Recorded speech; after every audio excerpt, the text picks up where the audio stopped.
በስመ አብ ወወልድ ወመንፈስ ቅዱስ አህዱ አምላክ። በስመ አብ ወወልድ ወመንፈስ ቅዱስ አህዱ አምላክ። በስመ አብ ወወልድ ወመንፈስ ቅዱስ አህዱ አምላክ።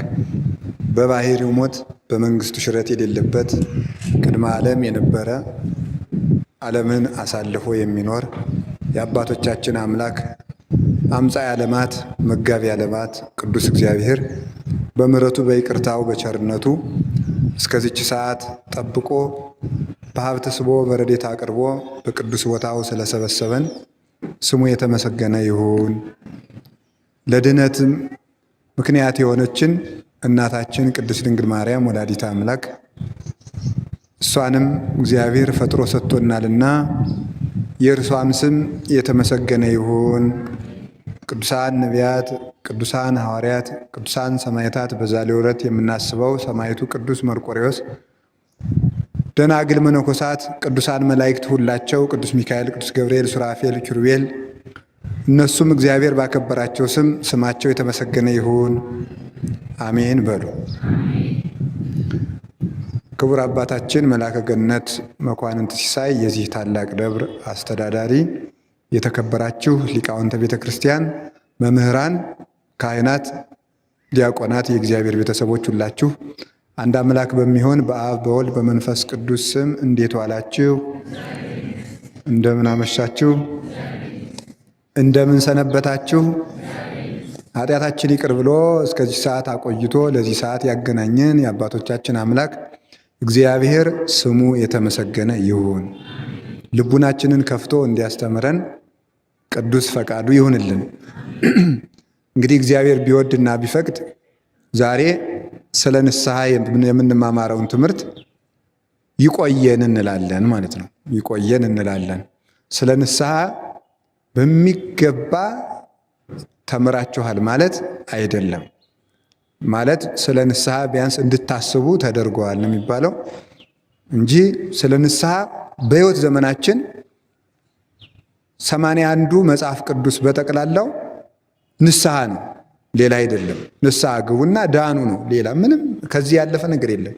ሰው የትኛውን ሁሉንም መጽሐፍ ቢማር ቢጠቀለል መጨረሻ ላይ ንስሐ ገብታችሁ ዳኑ ነው መጠቅለያው ማለት እሱ ነውና መጻሕፍት ሁሉ ስለሆነ የንስሐ ትምህርት አያልቅም።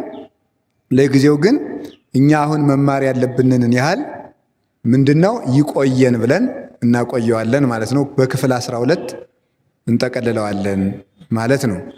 እግዚአብሔር እንደወደደ ደግሞ ቢያደርሰን ለሳምንት ሁላችሁም የምትጽፉም ካላችሁ ሌላ ማስታወሻ ወይም ማስታወሻችሁን ከፍላችሁ አዲስ ተከታታይ ትምህርት እግዚአብሔር ቢፈቅድና ቢወድ እንጀምራለን። የሳምንት ሰዎች ቢለን ማለት ነው። ዛሬ እንደ እግዚአብሔር ፈቃድ ስለ ንስሐ የማጠቃለያውን ትምህርት እንማማራለን። አምላከ ቅዱሳን ከሁላችን ጋር ይሁን። ስለ ንስሐ ዛሬ የምንማማረው ምንድነው ሲባል የመጽሐፍ ቅዱስ ርዕስ ይዘን ነው የምንጀምረው፣ የዛሬውን ደግሞ ማለት ነው። እና ምንድነው ወአዘዘ የሀብዋ ዘትበል፣ የምትበላውን ስጧት በሚል ርዕስ እንማማራለን። ቀጥታ ይሄ ቃሉ ሲፈታ የምትበላውን እንዲሰጧት አዘዘ ነው የሚሆነው። ግን ለእኛ ለመያዝ እንዲመቸን አማርኛው መጽሐፍ ቅዱስም እንደዛ ነው የሚለው። የምትበላውን ስጧት ይላል። በሉ ሁላችሁ እስኪ ደግማችሁ በሉ እንደገና። የምትበላውን ስጧት። በዚህ ርዕስ ነው የምንማማረው። የንስሐውን መጠቅለያ የምናደርገው እሱ ነው። የማርቆስ ወንጌል ምዕራፍ 5 ቁጥር 43 ላይ እናገኘዋለን።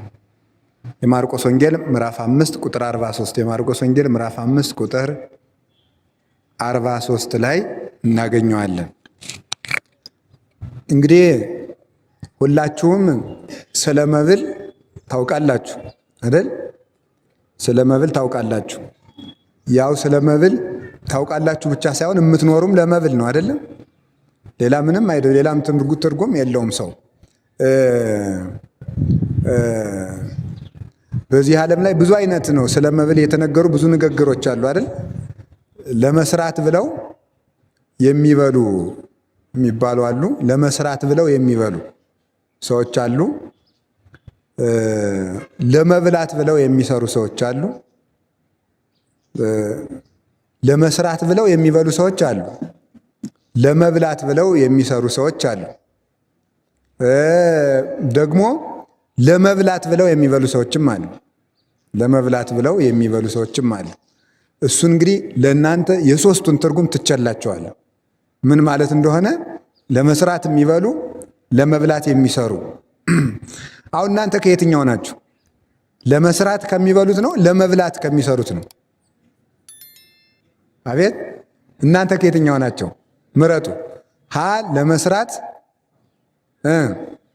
የሚበሉ፣ ለደግሞ ለመብላት የሚሰሩ፣ ሶስተኛ ለመብላት የሚበሉ አሉ። ከየትኛው ናችሁ እናንተ? አቤት እሺ፣ የመጀመሪያውን የምትሉ አውጡ። የመጀመሪያውን የምትሉ ለመስራት ከሚበሉ የምትሉ አውጡ። በደንብ አውጡ። በደንብ ለመስራት የሚበሉ ነው። በጣም ለመስራት የሚበሉ በጣም ጥሩ። ለመብላት የሚሰሩ ደግሞ እሺ፣ ለመብላት የሚበሉ የለም። በጣም ግሩም ነው።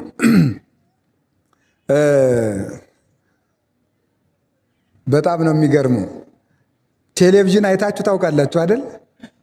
እኔም ከተማ ስሄድ በእንግድነት አያለው እና ቁጭ ካልኩ ያው ስለሚጠቅም አያለውና የሆነ ጊዜ የምግብ አዘገጃጀት የሚያስተምሩ ሰዎችን አይቼ ነበር በቴሌቪዥን። እና ምግቡን አዘጋጅተው ሲጨርሱ ምን ያደርጋሉ? አቤት ይበላሉ። ምን ይቀምሳሉ ነው? ኧረ በደንብ ነው የሚበሉት። አይቻውቃለሁ በእውነት ማለት ነው። እና አንድ ቀን አይቻቸው እስካሁን አጎራረሳቸው አይረሳኝም። አንድ ቀን ያየሁትና አንድ ጊዜ ጠቅለው ያሽሩበታል። እና እነዚህ ሰዎች በጣም ገረመኝና እኔ ይበላሉ። የሚበሉት ደግሞ ለምንድን ነው? አቤት ለመብላት ነው። የሚበሉት ለመብላት ነው ማለት ገብቷቸዋል። እንጀራ እየበሉ እንጀራ ያበስላሉ ማለት ነው። ይኸውላችሁ ይበላሉ። በልተው እያሳዩ ደግሞ ወሩን ለሚበሉት ደግሞ የሚከፈላቸው ደግሞ ምን ማድረግ ነው? እሱን በመብላት ነው። እየበሉ ለመብል ይኖራሉ ማለት ነው። ስለዚህ ሰው ደግሞ ያን እየተመለከተ እነሱ ደግሞ ያን እየበሉ እንጀራቸውን ያበስላሉ ማለት ነው።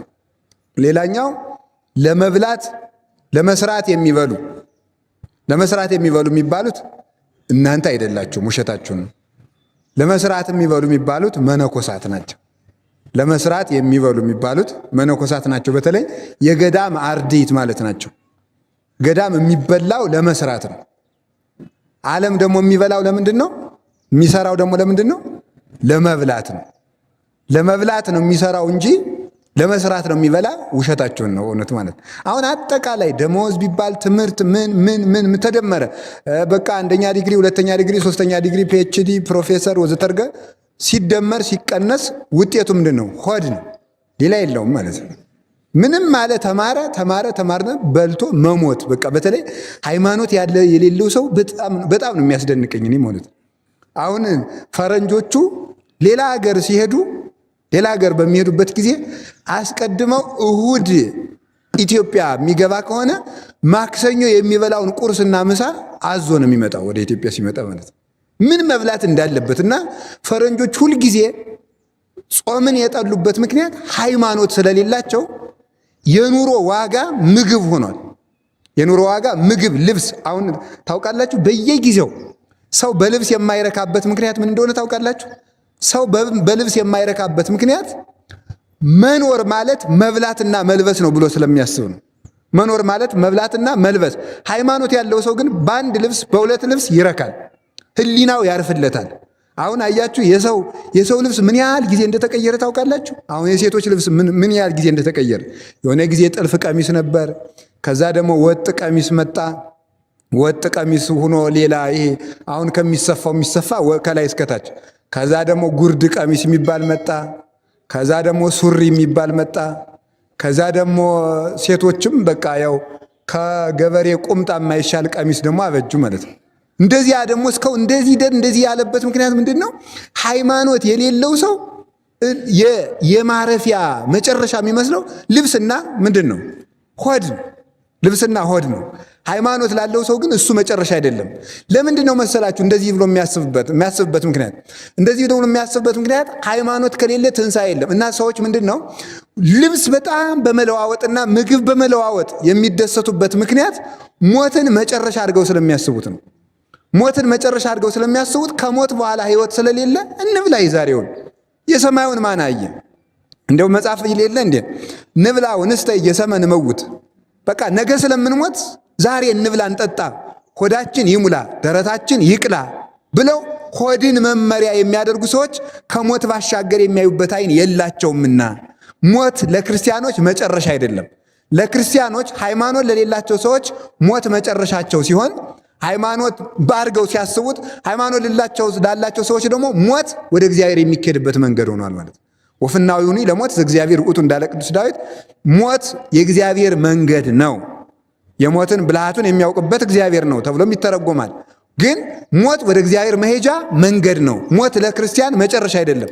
ስለዚህ ሁልጊዜ ከሞት ባሻገር ላለው ብዙ ህይወት ከሞት ወዲህ ላለው ጥቂት ህይወት እየቀነስን ከሞት ባሻገር ላለው ብዙ ህይወት ስንኖር ክርስትና እውነትም ትክክለኛ መንፈሳዊ ንግድ መሆኑ በዚህ ይተረጎማል ማለት ነው። እና ይሄኑ እንግዲህ ተመልከቱ። ክርስቲያን ማለት በአጭር ቃል የክርስቲያን አኗኗሩ ግን ለመስራት የሚበላ ነው። ለመስራት የሚበላ በሉ። ምን አላችሁኝ? ለመስራት የሚበላ ለመስራት የሚበላ ማለት ተመልከቱ። ይበላል። የሚበላው ደግሞ ለምንድን ማለት ነው? ለመስራት ነው። ለመስራት ምን ለመስራት? አሁን እስከ ዛሬ ሰው ይበላልና በልቶ መስራት አለበት። እንዲያውም ምን ይላሉ እናቶቻችን ልጆቻቸው ገጠር እስከ ረፋድ እስከ 3 ሰዓት እስከ 4 ሰዓት እንቅልፍ ከተኛ እነሱ ቤተክርስቲያን ደርሰው ሲመጡ ልጃቸው ተኝቶ ከቆየ የንጉስ እንጀራ ተኝተህ ትበላለህ እንዴ ይላሉ። የንጉስ እንጀራ ተኝተህ ትበላለህ ወይ? ምክንያቱም የምትበላው ለመስራት ነው። ሰው በህይወቱ ብዙ አደራ ስላለበት ማለት ነው። ስለዚህ ሰው ወጥቶ ወርዶ ነው የሚበላው። ያንን የሚበላበት ምክንያት ደግሞ የሚገባውን ማከናወን እንዲችል ነው። ምን እንዲሰራ? የሰማይ ቤቱን። ሰው የምድር እንጀራ ሙሴ የፈርዖንን እንጀራ እየበላ የከነዓን ቤቱን እንዳሰላና እንደሰራ ሰው ፈርዖን የተባለ ሰይጣን ነው እንደምታውቁት። ግብፅ የተባለ የዓለም ነው። ሙሴ በፈርዖን እንጀራ የአባቶችን ርስት በፈርዖን እንጀራ አድጎ ነው የአባቶችን ርስት ለሕዝቡ ያወረሰ። ምን ማለት ነው? ዲያብሎስ በነገሰበት በዚህ ዓለም እንጀራ እየበላ ሰው የሰማይ ቤቱን መስራት አለበት። ተመልከቱ፣ ዲያብሎስ በሚመለክበት በገንዘብ በሚገዛበት ዓለም ሰው የሰማይ የአባቱን የእግዚአብሔርን ርስት ይዋጃል ማለት ነው።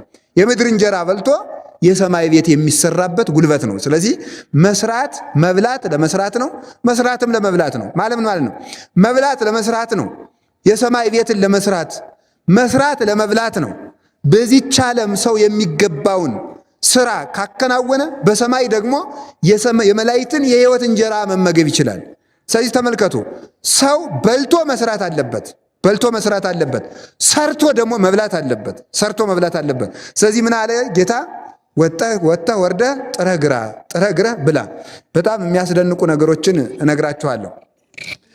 ጌታችን መድኃኒታችን ኢየሱስ ክርስቶስ ከሞት ያስነሳቸው ሰዎች አሉ። አሁን ያየናቸው ከሞት ያስነሳቸው አሁን በታሪክ የምናመጣቸው ሰዎች አሉ። እነሱን ካስነሳ በኋላ ቀጥታ ምን እንደሆነ ያለ የሚበላ ስጧቸው ነበር የሚል ጌታችን መድኃኒታችን ኢየሱስ ክርስቶስ ከሞት ተለይቶ ከተነሳ በኋላ ምንድን ነው ያደረገው? ከሐዋርያት ጋር አብሯቸው አሳ ነው የበላው። አሳ በላ እና መብል የትንሣኤ ማረጋገጫ ነው ማለት ነው። ጌታ እንዲያውም ከዚያ የተነሳ ከአንደኛው ክፍለ ዘመን ጀምሮ ብዙ አባቶቻችን እኔ ሙቼ ተነስቻለሁ ካለ ማስረጃ የሚያደርጉት መጀመሪያ መሞቱን ያረጋግጣሉ። ሙቶ በጉድጓድ ተቀብሯል ወይ ብለው ሰው ይጠይቃሉ። ሁለተኛ ደግሞ ምን ያደርጋሉ? ሙቶ ከተቀበረ በኋላ ስንት ቀን ሆኖታል ብለው ያረጋግጣሉ። ከዚያ መጨረሻ ላይ የሚያረጋግጡት ምንድነው? ብላ ነው። ከበላ የሰው በእርግጥ ተነስቷል። የተነሳው በእርግጥ ሰው ነው ማለት ነው። በእርግጥ ሰው ነው። ለምን? ሰይጣን የሞቱ ሰዎችን መስሎ ከሞት ተነስቻለሁ ብሎ ለሐሰት ትምህርት ስለሚቆም ሰይጣን ደግሞ አይበላም። ማወቅ የሚገባችሁ ሰይጣን አይበላም፣ አይጨበጥም፣ አይዳሰስም። ለምታት አጥንት፣ ጅማት፣ እጅ፣ እግር የለውም። ጥርስ፣ አፍ የለውም። መስሎ ይታያል እንጂ በተግባር መፈጸም አይቻለውም። ልክ እንደ ጥላ ነው። ስለዚህ ተመልከቱ፣ ምታት ከሆነ ሊበላ ስለማይችል በማብላት መነሳቱን ያረጋግጡ ነበረ። ጌታችን መድኃኒታችን ኢየሱስ ክርስቶስ እስከ ትንሣኤ ድረስ የበላው ልክ እንደ ሰውነቱ እንደኛ የሚራብ የሚጠማ ሥጋ ስለለበሰ ነው። ከትንሣኤ በኋላ ግን እንጀራ ጌታችን ኢየሱስ ክርስቶስ የተመገበበት ምክንያት ለምንድን ነው ሲባል ትንሣኤውን ለማስረገጥ ነው እንጂ ከትንሣኤ በኋላ የክርስቶስ ሥጋ አይራብም፣ የክርስቶስ ሥጋ አይጠማም። ልክ እኛ እንኳንስ የክርስቶስ እኛም ከሞት ተለይተን ከተነሳም በኋላ ጌታችን ኢየሱስ ክርስቶስ ሲመጣ ከትንሣኤ በኋላ የእኛ ሥጋ አይራብም፣ አይጠማም። ስለዚህ ክርስቶስ ከትንሣኤ በኋላ ለምን በላ ለምን ጠጣ ሲባል ሐዋርያት ምታት ነው እንዳይሉ፣ በምታት እሱን መስሎ ሰይጣን አታሎን ነው እንጂ እሱ ከሞት ተነስቶ አይደለም ብለው ትንሣኤውን እንዳይጠራጠሩ ከነሱ ጋር የተጠበሰ ዓሣ በልቶ ትንሣኤውን አስረግጦላቸዋል ማለት ነው። ስለዚህ ሰው ከትንሣኤ በኋላም መብላለው፣ ከትንሣኤ በፊትም መብላለው። የሚበላው ምንድን ነው ካላችሁኝ፣ ከትንሣኤ በኋላ የሕይወት እንጀራ ክርስቶስን ምግብ አድርጎ ምስጋናን እየተመገበ ይኖራል ማለት ነው። መብል በዚች ምድር ሲሰራልን አስቀድሞ የምንበላው ምንድን ነበረ? የገነት ሕይወትን የገነት ምግቦችን እንበላ ነበረ። የገነት ምግብን ከበላን በኋላ ኃጢአት ባንሰራ ኑሮ መንግሥተ ሰማያት ውስጥ ስንገባ የገነት ፍሬዎችን አንበላም። ምንድን ነበር የምንበላው? አዳም 1000 ዓመት ሲሞላው መንግሥተ ሰማያት ይገባል። መንግሥተ ሰማያት ከገባ በኋላ ሌላ ምግብ አይበላም። ዕፀ ሕይወት 1000 ዓመት ዕድሜ ሲሞላው ዕፀ ሕይወት የሚባል በገነት ካሉት እጽዋት የመጨረሻውን ምግብ ይበላና እሱን ከበላ በኋላ በመንግሥተ ሰማያት ሳይራብ ለዘላለም ይኖራል። ዕፀ ሕይወት በገነት መካከል ያለው ዕፀ ሕይወት የሚባለው እንጨት አዳም እንዳይራብ ለዘላለም ረሃብን የሚያጠፋለት ነበረ። በኋላ አዳም በበደለ ጊዜ ከገነት እንዲወጣ ተደረገ። ከገነት የወጣበት ምክንያት ምን መሰላችሁ? አዳም የዘላለም ኃጢአት ስለሰራ የዘላለም ሕይወት አይገባውም። የዘላለም ሕይወት የሚያገኘው ደግሞ በዕፀ ሕይወት ነበረ። ዕፀ ሕይወትን ከበላ ደግሞ አይሞትም። ስለዚህ የኃጢአቱን ዋጋ ሰው የዘራውን ስለሚያጭድ ኃጢአትን ዘርቶ ሕይወትን ማጨድ ስለማይቻል ኃጢአትን ዘርቶ ሞትን ነው ማጨድ የሚቻለው። ለምን? የኃጢአት ደመወዙ ሞት ስለሆነ። ስለዚህ አዳም ኃጢአትን ዘርቶ ሕይወትን ማጨድ ስለማይችል ከዕፀ ሕይወት እንዳይበላ ከመይባ አዳም ተመልከቱ ውስተ ገነት ታቢሎ ውስተ ገነት አዳም ተደፋፍሮ ወደ ገነት እንዳይገባ ተመልከቱ። ወይብላ ዕፀ ሕይወት ከዕፀ ገነት መብላት እንዳይችል እግዚአብሔር አዘዞም ለሱራፌል ዘውስተ እደዊሆሙ ሰይፈ እሳት እንተ ትትመያየጥ የምትገለባበት የእሳት ሰይፍን በእጃቸው የያዙ ሱራፌልን ገነትን እንዲጠብቁ አደረጋቸው። ለምን ሲባል ለአዳም ለዘላለም ረሃብን የሚያርቅለት እንጨት እንዳይበላ ማለት ነው፣ እንዳይበላ። ስለዚህ የሰው ልጅ በምድር ላይ በገነትም ረሃብ አለ። በገነት የሚበላው ግን የገነት ፍሬዎችን ነበረ። ከዚያ በኋላ ግን ከ1000 ዓመት በኋላ ዕፀ ሕይወት የሚባለውን ሲበላ የዘላለም ረሃብ ይርቅለታል። በጣም የሚደንቀው ረሃብ የሚርቀው በመብል ነው፣ እንደምታውቁት ነው። የዘላለም ረሃብም የሚርቀው ደግሞ በምንድን ነው? በመብል ነው። ኃጢአት የሚያመጣው ሞትን ነው። ኃጢአት ሞትን ካመጣ በኃጢአት የመጣው ሞት የሚርቀው ደግሞ በሕይወት ምግብ ነው። እስከዚያው ድረስ ሰው ወጥቶ ወርዶ እንዲበላ እግዚአብሔር አዘዘው። ስለዚህ በረፍት ሆነ ገነትን እንድትበላ ካልወደደልህ በዚች ዓለም ወጥተ ወርደ ጥረህ ግረህ ብላ አለው እግዚአብሔር። ምን አለው? ብላ በሀፈ ገጽከ ወጥተ ወርደ ጥረህ ግረህ ብላ። ወጥተ ወርደ በሉ እስቲ። ጥረህ ግረህ ወዝህን አፍሰ ብላ ይላል። ምን አድርገ በሉ? አይዟችሁ ወጥተህ ወርደ በሉ። እሺ ጥረህ ግረህ፣ እሺ ወዝህን አፍሰ ምን በል ብላ ብሎ እግዚአብሔር አዳምን አዘዘው። ከገነት ያሉትን እጽዋት በመብላት ፈንታ ወጥቶ አዳም እንዲወጣ እንዲወርድ አደረገ። ያ ማለት እንቅፋት መጥቶ እሾህ ወግቶ ተራራ ወጥተ ቁልቁለት ወርደ ዝናብ ታግሰ ፀሐይ ሐሩር የሌሊት ቁር የቀን ሐሩር ታግሰ ከአራዊት ጋር ተናጥቀ ዝንጀሮ ጠብቀ ብላ ብሎ በሰው ልጅ ተፈረደበት። ከዚያ የተነሳ ሰው ሰርቶ እንዲበላ ከእግዚአብሔር የተሰጠ ትእዛዝ ነው። ልክ እንዳትስረቅ፣ ልክ እንዳትግደል፣ ልክ እንዳታመንዝር፣ እንደዚህ ሁሉ የሰው ልጅ ለመጽደቅ ከሚጠብቃቸው ሕግጋት አንዱ ሰርተ ብላ ነው። እስኪ ሰርተ ብላ በሉ። ምን አላችሁኝ? ስለዚህ አለመስራት ድሃ ያደርጋል ብቻ ሳይሆን ያስኮንናል ማለት ነው። መስራት ደግሞ ምን ያደርጋል? ያጸድቃል። ልክ የእግዚአብሔር ትእዛዝ ስለሆነ። ለዚህ ነው ቅዱስ ጳውሎስም ተሰሎንቄ መልእክቱ ላይ ሲናገር ዘኢይፈቅድ ይትቀነይ ኢይሴሰይ ይላል። ሊሰራ የማይወድ አይብላ ይላል። ሊሰራ የማይወድ ሰው አይብላ። መስራት ካልፈለገ መብላት የለበትም። እስኪ አንድ ጊዜ በሉ፣ ሊሰራ የማይወድ በሉ። ምን አይበል? አይብላ። አንድ ጊዜ በሉ፣ ሊሰራ የማይወድ ምን አይበል? አንደኛ እንጨምረው። ሊሰራ የማይወድ አይብላ። የማይሰራ ምን አይበል አላለም። ይሁላችሁ እናንተ በደንብ አታዳምጡም ማለት ነው። የማይሰራ አይብላ ብሏል። አሁን ምንድን ነው ያለው? ሊሰራ የማይወድ ነው። ለምሳሌ ሕፃናት ይሰራሉ? የማይሰራ አይብላ ቢሆን ኑሮ ሕፃናት ጦማቸውን ሊሞቱ ነበር ማለት ነው። አይሰሩም። ግን ምንድን ነው ያለ? መስራት እየቻለ ሊሰራ የማይወድ ነው እንጂ ያለ የማይሰራ ካለ እጅጉ የተቆረጠ ሰው አይሰራም። ለነሱ አይብሉ። ስለዚህ አንተ አልሰራም አትበላም ብለን እንዲሁ እግዚአብሔር እኮ ምን አይነት ረቂቅና ደግሞ የቅዱስ ጳውሎስ ጥበቡና ርቀቱ አይደንቃችሁም? አሮጊቶችን ሁሉ እዚህ ተኝተህ እየዋልክ አትበላም እንዳንል፣ ሽማግሌዎችን አናበላም ተኝተህ እየዋልክ እኔ እዚህ ወዜን አፍስሼ ተንጠፍጥፌ ነግጄ ፀሐይ መቶኝ ብርድ መቶኝ እመጣለሁ ተኝተሽ ትበያለሽ አንተ ግንድ እያለ ሰው የታመመውን እንዳይሰድር ሊሰራ መስራት እየቻለ የማይሰራ ሰው አይብላ ነው እንጂ ያለ የማይሰራ አይብላ ግን አላለም። የማይሰራውማ እየሰራ ነው። በነገራችሁ ላይ መስራት የማይችል ሰው እንደሚሰራ ታውቃላችሁ? መስራት የማይችል ሰው ይሰራል አይሰራም? ምን ይሰራል? አቤት ጸሎት ያደርጋል። አይሰራም? ይሰራል። እንዲያው ምንድን ነው ያለው? አይዳው ድኩማት ያንጻ እሎንተ አብያተ። ምንድን ነው ያለ ጌታ? ተመልከቱ እንዲህ ነው ያለ አለ። ተመልከቱ ግበሩ አይርግተ እምነዋያ መጻ፣ በአመፀኛው ገንዘባችሁ ወዳጅ አብጁበት ዋጁበት አለ። ለምን? እናንተ በሚፈርስ ገንዘባችሁ በሚፈርስ ቤታችሁ ብትቀበሏቸው በሰማይ የብርሃን ቤታቸው እንዲቀበሏችሁ በአመፀኛው ገንዘባችሁ ወዳጅ አብጁበት አለ። በአመፀኛው ገንዘባችሁ ወዳጅ አብጁበት። ተመልከቱ ገንዘብን ለምን አመፀኛ አለው ቢሉ ያሳምጻልና ይላሉ አባቶቻችን። ያስመይናል ያስመካልና አለ። ገንዘብን በምን መስሎታል ጌታ? በቀበሮ። ቀበሮ ተመያኒ ነው ማለት ሸንጋይ ነው ይላል። ሸንጋይ ነው ማለት ቀበሮ አውቆ የተኛ መስሎ ዝርግት ብሎ የተኛል ይላል ተርጓሚያችን። ተዘርግቶ ይተኛና አረፋውን ባፉ ይደፍቃል።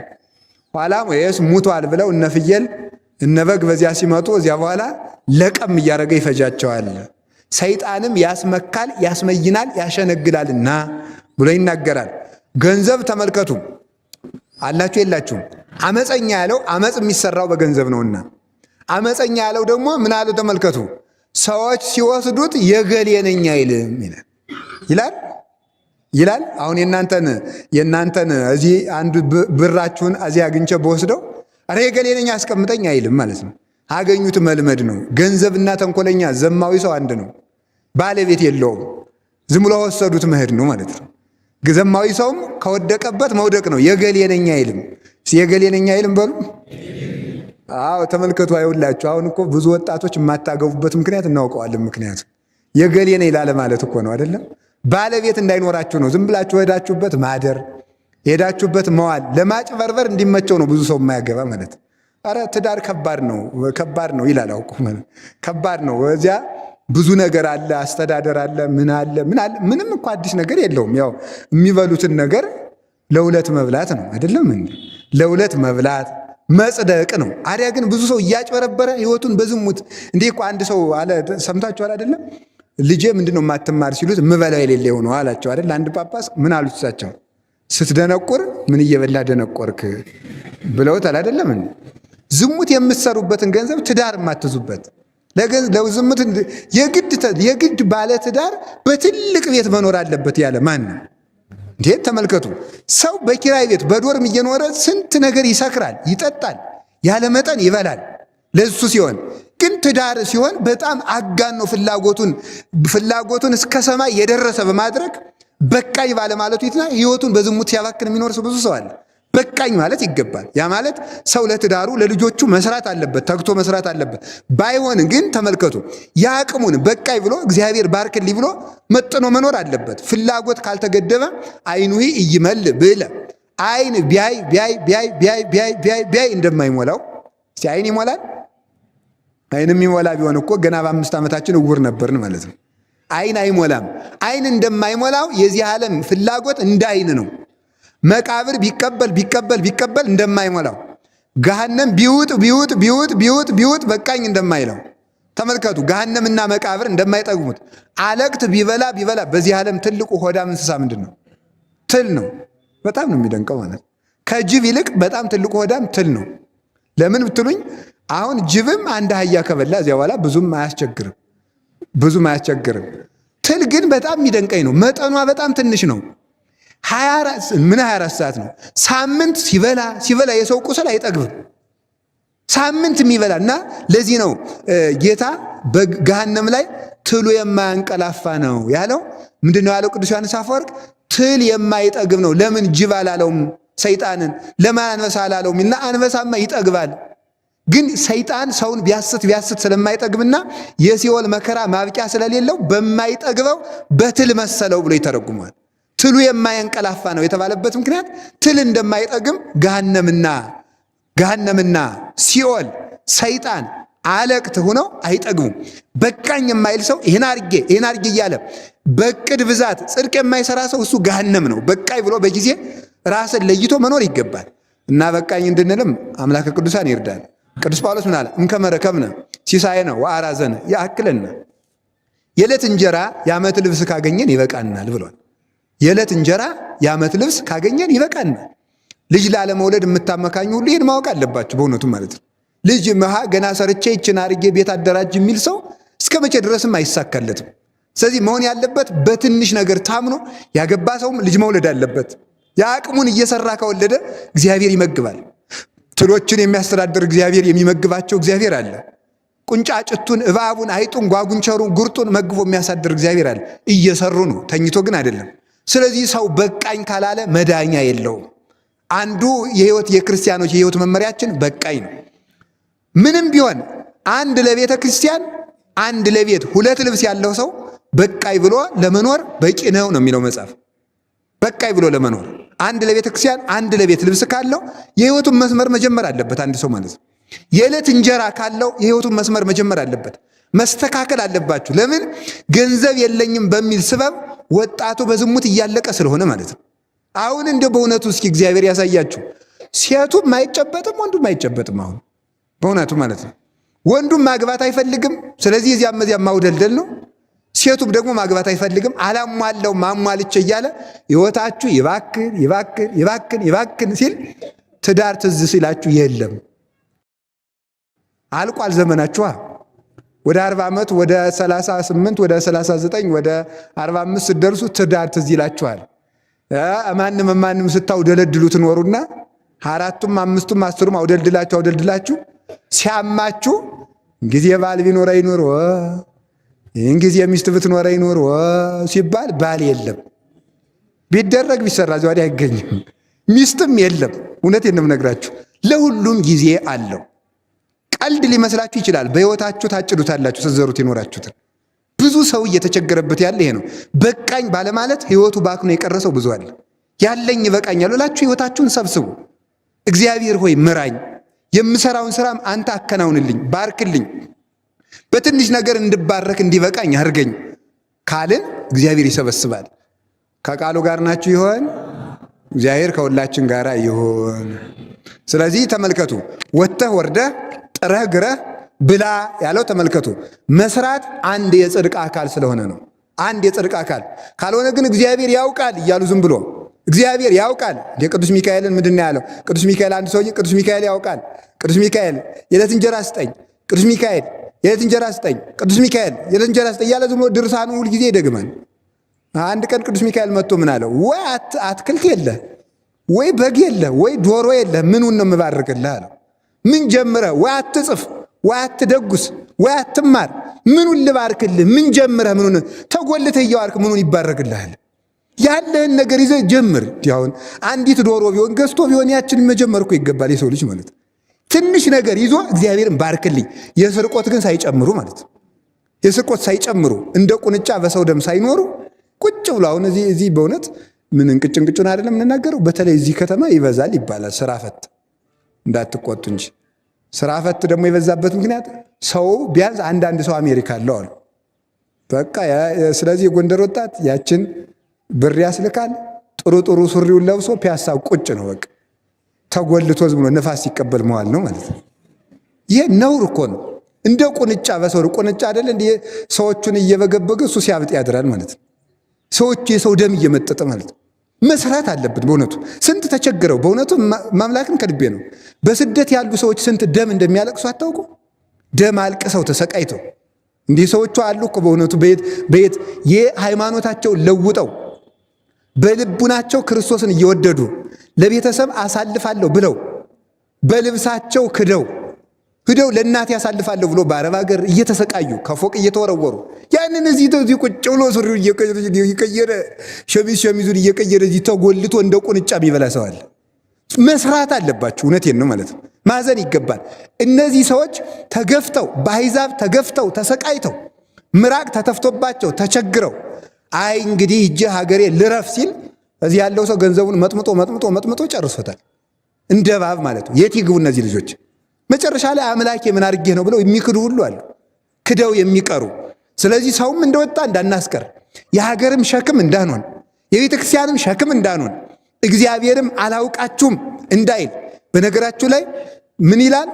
ሰርቶ የማይበላ ሰው የእግዚአብሔር ብድር አለበት። የምን ብድር? አቤት ምን ተበድሯል? አይን በሉ እስኪ፣ እጅ፣ ቀጥሉ። እሺ አቤት አፍንጫ በሉ እንጂ።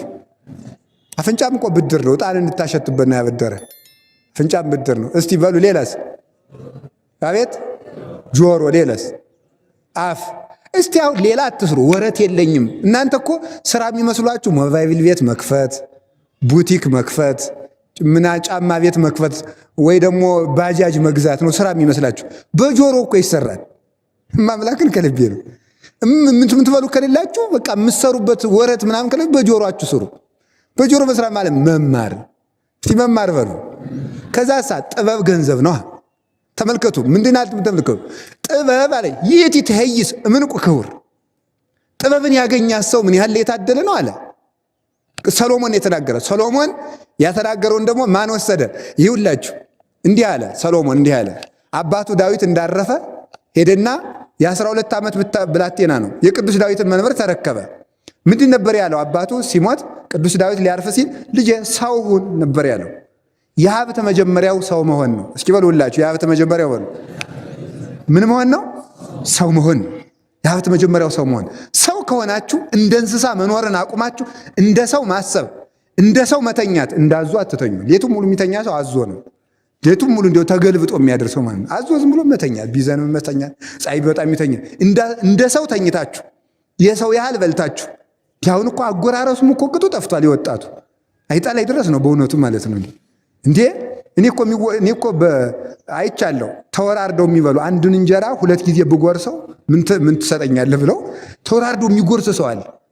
አይጣ ላይ ድረስ ነው። የመዳድ ጅብ ነው እያሳደግን ያለ ነው። ሰው ያሰኛል በእውነቱ። ረን ያዛኘን እኔ ከልቤ ነው። እኔ ሳልስቅም ስንት መከራ የሆነ ሰው አለ ማለት ነው። ጅብ እንደዚያ ማለት። ስለዚህ ተመልከቱ። እንደዚያም ሰው እንደ እንስሳ ተኝቶ እንደ እንስሳ በልቶ ሳይሆን እንደ ሰው ተኝቶ መጥኖ ሰው በቃ የእንቅልፍ ብዛት የተቦጫጨቀ ልብስ ያስለብሳል ይላል ሰሎሞን መጽሐፈ ምሳሌ ላይ። እስኪ የእንቅልፍ ብዛት በሉ ምን ያስለብሳል? የተቦጫጨቀ ልብስ ድሃ ያረጋል ማለት ነው። በምስጢር ሲተረጎም ግን ከክርስቶስ ልብስነት ይለያል ማለት ነው። መስራት አለብህ። እጅህን እግር አድርግ። ፈላስፋው የተናገረውን ነግሬያችሁ ከሆነ እንዳልደግሞ ዘላለም እንደምትኖር ስራ፣ ዛሬ እንደምትሞት ተዘጋጅ። እስኪ ዘላለም እንደምትኖር ስራ በሉ። እሺ ስትሰራ ምን መስለ ስራ ነው? ዘላለማዊ ኗሪ መስለ ስራ ነው። ዘላለማዊ ኗሪ መስለ ሌት ተቀን ስራ። ስትዘጋጅ ለነፍስ ደግሞ ዛሬ ሞታለሁ እያልክ ትናንትም ዛሬ ሞታለሁ፣ ዛሬም ዛሬ ሞታለሁ፣ ነገም ዛሬ። ለንስሐ ሲሆን ዛሬ ሞታለሁ በል፣ ለስራ ሲሆን ዘላለማዊ መስለ ስራ ነው። አባቶቻችን እኮ ዘላለማዊ መስለው ስለሰሩ ነው ይህን ቤተክርስቲያን ያቆይን ማለት። ይሄ ህንፃ ዛሬ ጎንደር የፋሲል ሀገር ተብሎ በዘፈን በመጽሐፍ የሚተረክለት እኮ ዘላለማዊ መስለው ሰርተው ዘላለማዊ ስራ ቆይተውን ነው። ዛሬ እንደሚኖር ተዘጋጅ ብለው እንደሚለው ሃይማኖታቸውን ጠበቁ። ዘላለም እንደሚኖር ስራ ስለተባሉ ደግሞ ቋሚ ስራ ሰሩ። እሱን አድርጎ ሰው የሰው ልጅ መኖር አለበት። ስለዚህ በጆሮው መስራት አለበት፣ በአይኑ መስራት አለበት። መጽሐፍ በማገላበጥ ሰው በእግሩ ይሰራል፣ በብዙ ነገር ይሰራል ሰው እና እንደው ምን ሰራው ብላችሁ በየቀኑ ተንኮል ከምትፈጥሩ ስራ ፍጠሩ። ይሄን ማድረግ ነው። ተመልከቱ። አላችሁ የላችሁም? አላችሁ። እግዚአብሔር ከሁላችን ጋር ይሁን። በነገራችሁ ላይ ባለ እንደ ሰው ሲመነኩስ 3 ትእዛዝ ነው የሚታዘዘው። መነኩሴ ለመሆን 3 መመሪያ ነው። መጽሐፍ ማንበብ፣ ተግባረ እድ፣ ጸሎት። በቃ የመነኩሴ ስራ 3 ነው። የመነኩሴ ስራ 3 ነው። ቀኑን ከ4 ይከፍለዋል፣ ከ3 ይከፍለዋል። 4 ሰዓት ይደርሰዋል። 4 ሰዓት ለጸሎት፣ 4 ሰዓት ለንባብ፣ 4 ሰዓት ለስራ። 4 ለጸሎት እሺ፣ 4 ለንባብ እሺ፣ 4 ለስራ። ለምን? የምእመናን ዕዳ እንዳይሆን ይላል። የምእመናን ዕዳ እንዳይሆን። ምእመናን ምን ይሆናል? ዕዳ ይሆንባቸዋል፣ ይሸማቀቃሉ። ምን ያደርጋሉ? ተመልከቱ። ለጸልዩልኝ እንዳይሉ፣ አስተምሩኝ ምከሩኝ እንዳይሉ ምን ይዤ ከቄሴ ካባ ፊት እሄዳለሁ እያሉ ዕዳ ሁኖ አሰቅቆ ከቤተ ክርስቲያን ያጠፋቸዋልና ወይም ደግሞ ይዘርፋቸዋል። ከሽፍታ ይልቅ ወይባ የለበሰ መነኩሴን ፍራ ይላል መጽሐፍ። ከሽፍታ ይልቅ ማንን ፍራ ነው የሚለው? ወይባ የለበሰን ምን ፍራ? መነኩሴን ፍራ ይላል። እንደዚህ ቢጫ ያደረገ ማለት ይሄ እንደዚህ ቢጫ የለበሰውን መፍራት ነው፣ እኔን ማለት ነው። ለምን ሲባል ሽፍታ ያለበት ይታወቃል አይደል? ሽፍትነቱም ይታወቃል። በዚህ አካባቢ አንድም አባ ግን ጻድቅ መስሎ ስለሆነ የሚቀርበው መስረቁ አይታወቅበትም ማለት ነው። ደግ መስሎ ስለ ያኛው ልብሱም የታወቀ ነው፣ ጫካውም የታወቀ ነው። በዚያች አካባቢ ያለ ምህር ነው። አባ ግን ስለማይታወቅበት ሊዘርፍ ይችላል ብሎ ይናገራል። ተመልከቱ ማለት ነው። ስለዚህ ከሽፍታ ይልቅ መነኩሴን ፍራ ይላል። ያ እንዳይሆን በዚያ ላይ ደግሞ ይላል ለነሱ አድርባይ ይሆናል ይላል። አድርባይ ይሆናል ሲናዘዙለት። ይኸው ባለፈው እንደነገርኳቸው አይ ቀላል ነው እናቴ ገብረ ማርያም ገብረ ስላሴ ቀላል ወደ ተማሪ ቀላል ነው። ስንት ከባድ ኃጢአት አለ መሰለሽ። 50 ብር ስለሰጠችው ነው እንጂ ኃጢአቱ ከባድ ነው። ኃጢአቱ ከባድ ነው። ግን እንደዚያ እያደረገ እያቃለለ ምዕመናንን ሳይገስጻቸው በገንዘባቸው ይፈራቸዋል፣ ይገዙታል፣ እውነት አይናገራቸውም። ይህ እንዳይሆን ሰርቶ መብላት አለበት። የእጁን ስራ ከምዕመናን ዕዳ ተላቆ ሰርቶ ምን ይላል? ሰኔል ሰርቶ ጽፎ ደጉሶ ይላል። ተመልከቱ።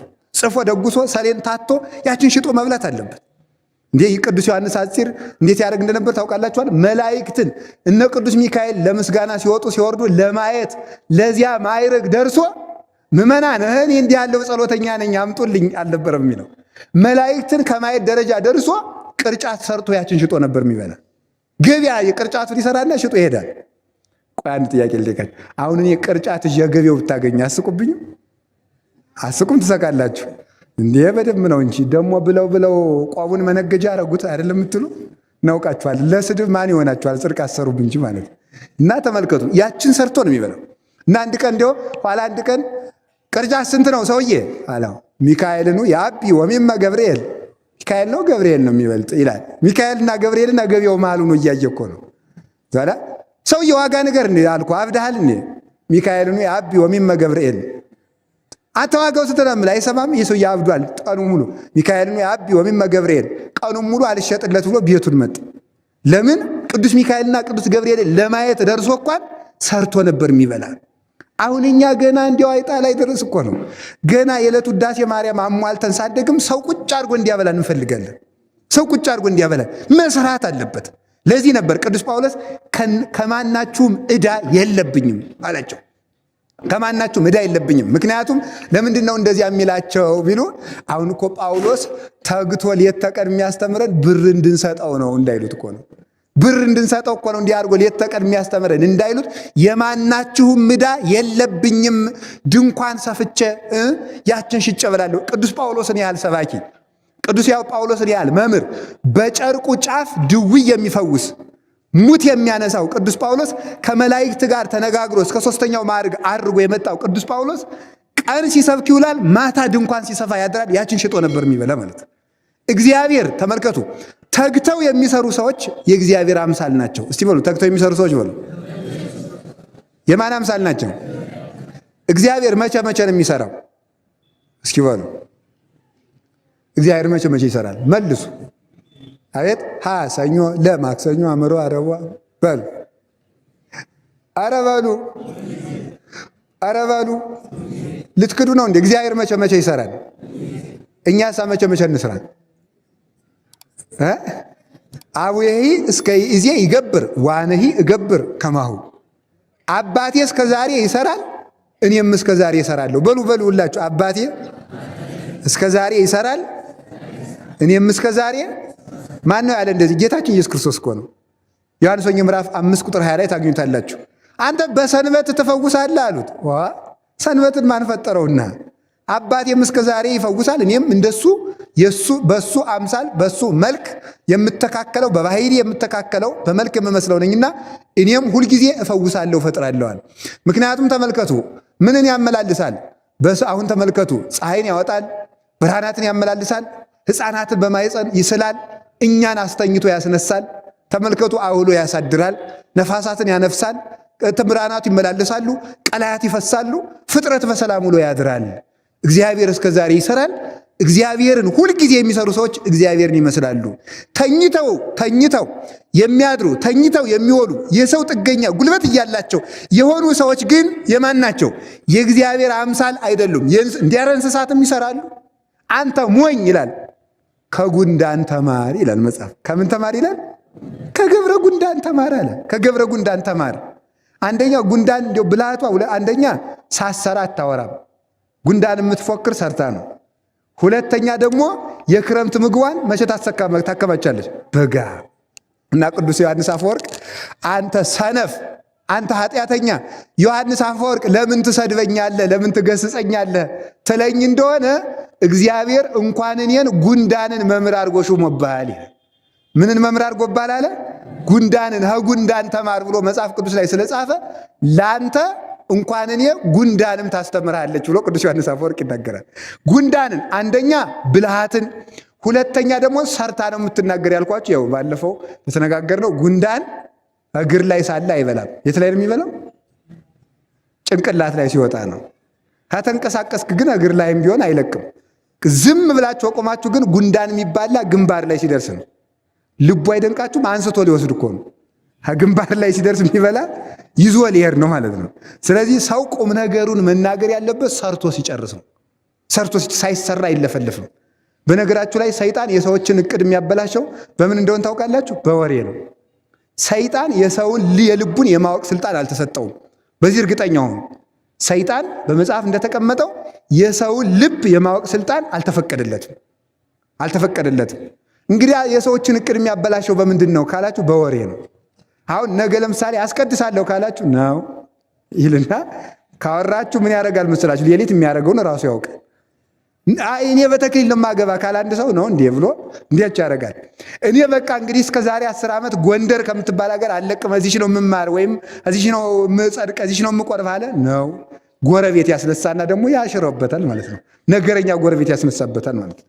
ስለዚህ ሰይጣን የሚፈትነው በወሬ ነው እና የወደፊት እቅዳችሁንም አትለፍልፉ። እግዚአብሔር ያውቃል። ገልብጦ ነው የሚወራ።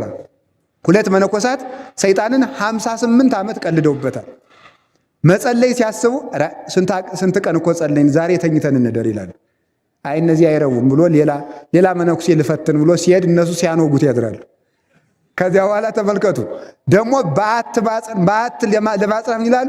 እዚህ ገዳም ሁልጊዜ ተጎልተን እንደው እስኪ ገዳም እንለዋው እንዙር ከተማውንም እስኪ እናየው ይላል። አይ እነዚህ አይረቡም ዘዋሪ ናቸው ብሎ ሲሄድ ቁጭ እዚያው እነሱ 58 ዓመት በምንኩስና ሲኖሩ እቅዳቸውን ገልብጠው እያወሩ ሰይጣንን አሸነፉት ይላል መጽሐፍ። ሰው እቅዱን ሳያወራ ሰርቶ ከተናገረ ጌታም የተናገረ ሰርቶ ነው። እስኪ ሰርቶ በሉ ጌታችን መድኃኒታችን ኢየሱስ ክርስቶስ በትክክል ለሰይጣን እውነተኛ ማንነቱን መቼ እንደነገሩ ታውቃላችሁ? ሰርቶ ሲጨርስ። ሰርቶ ነው መናገር። ሳይሰሩ መናገር አይረባም። ድውይ ይፈውሳል፣ ሙት ያነሳል ጌታ። ሽባ ይተረትራል። ኋላ ለማንም እንዳትናገሩ ይላል። ገና ስራ የሚቀር ስራ ስላለ ተሰቅሎ ዋናውን ያን ዲያብሎስን መደምሰስ ስላለበት ህብስት ያበረክታል፣ ለማንም እንዳትናገር ይለዋል። ዲዳውን ያናገርና ለማንም እንዳትናገር፣ ጋኔን ሌጊዮን ያወጣለታል፣ ለማንም እንዳትናገር፣ ለሁሉም ሰው ለማንም እንዳትናገሩ። ዓርብ ግን ስራውን ሰርቶ ሲጨርስ ተመልከቱ፣ ስራውን ሰርቶ ሲጨርስ ሰይጣን ኧረ ይሄ ማን ነው እንዲህ አድርጎ ያሰቃየ ብሎታል።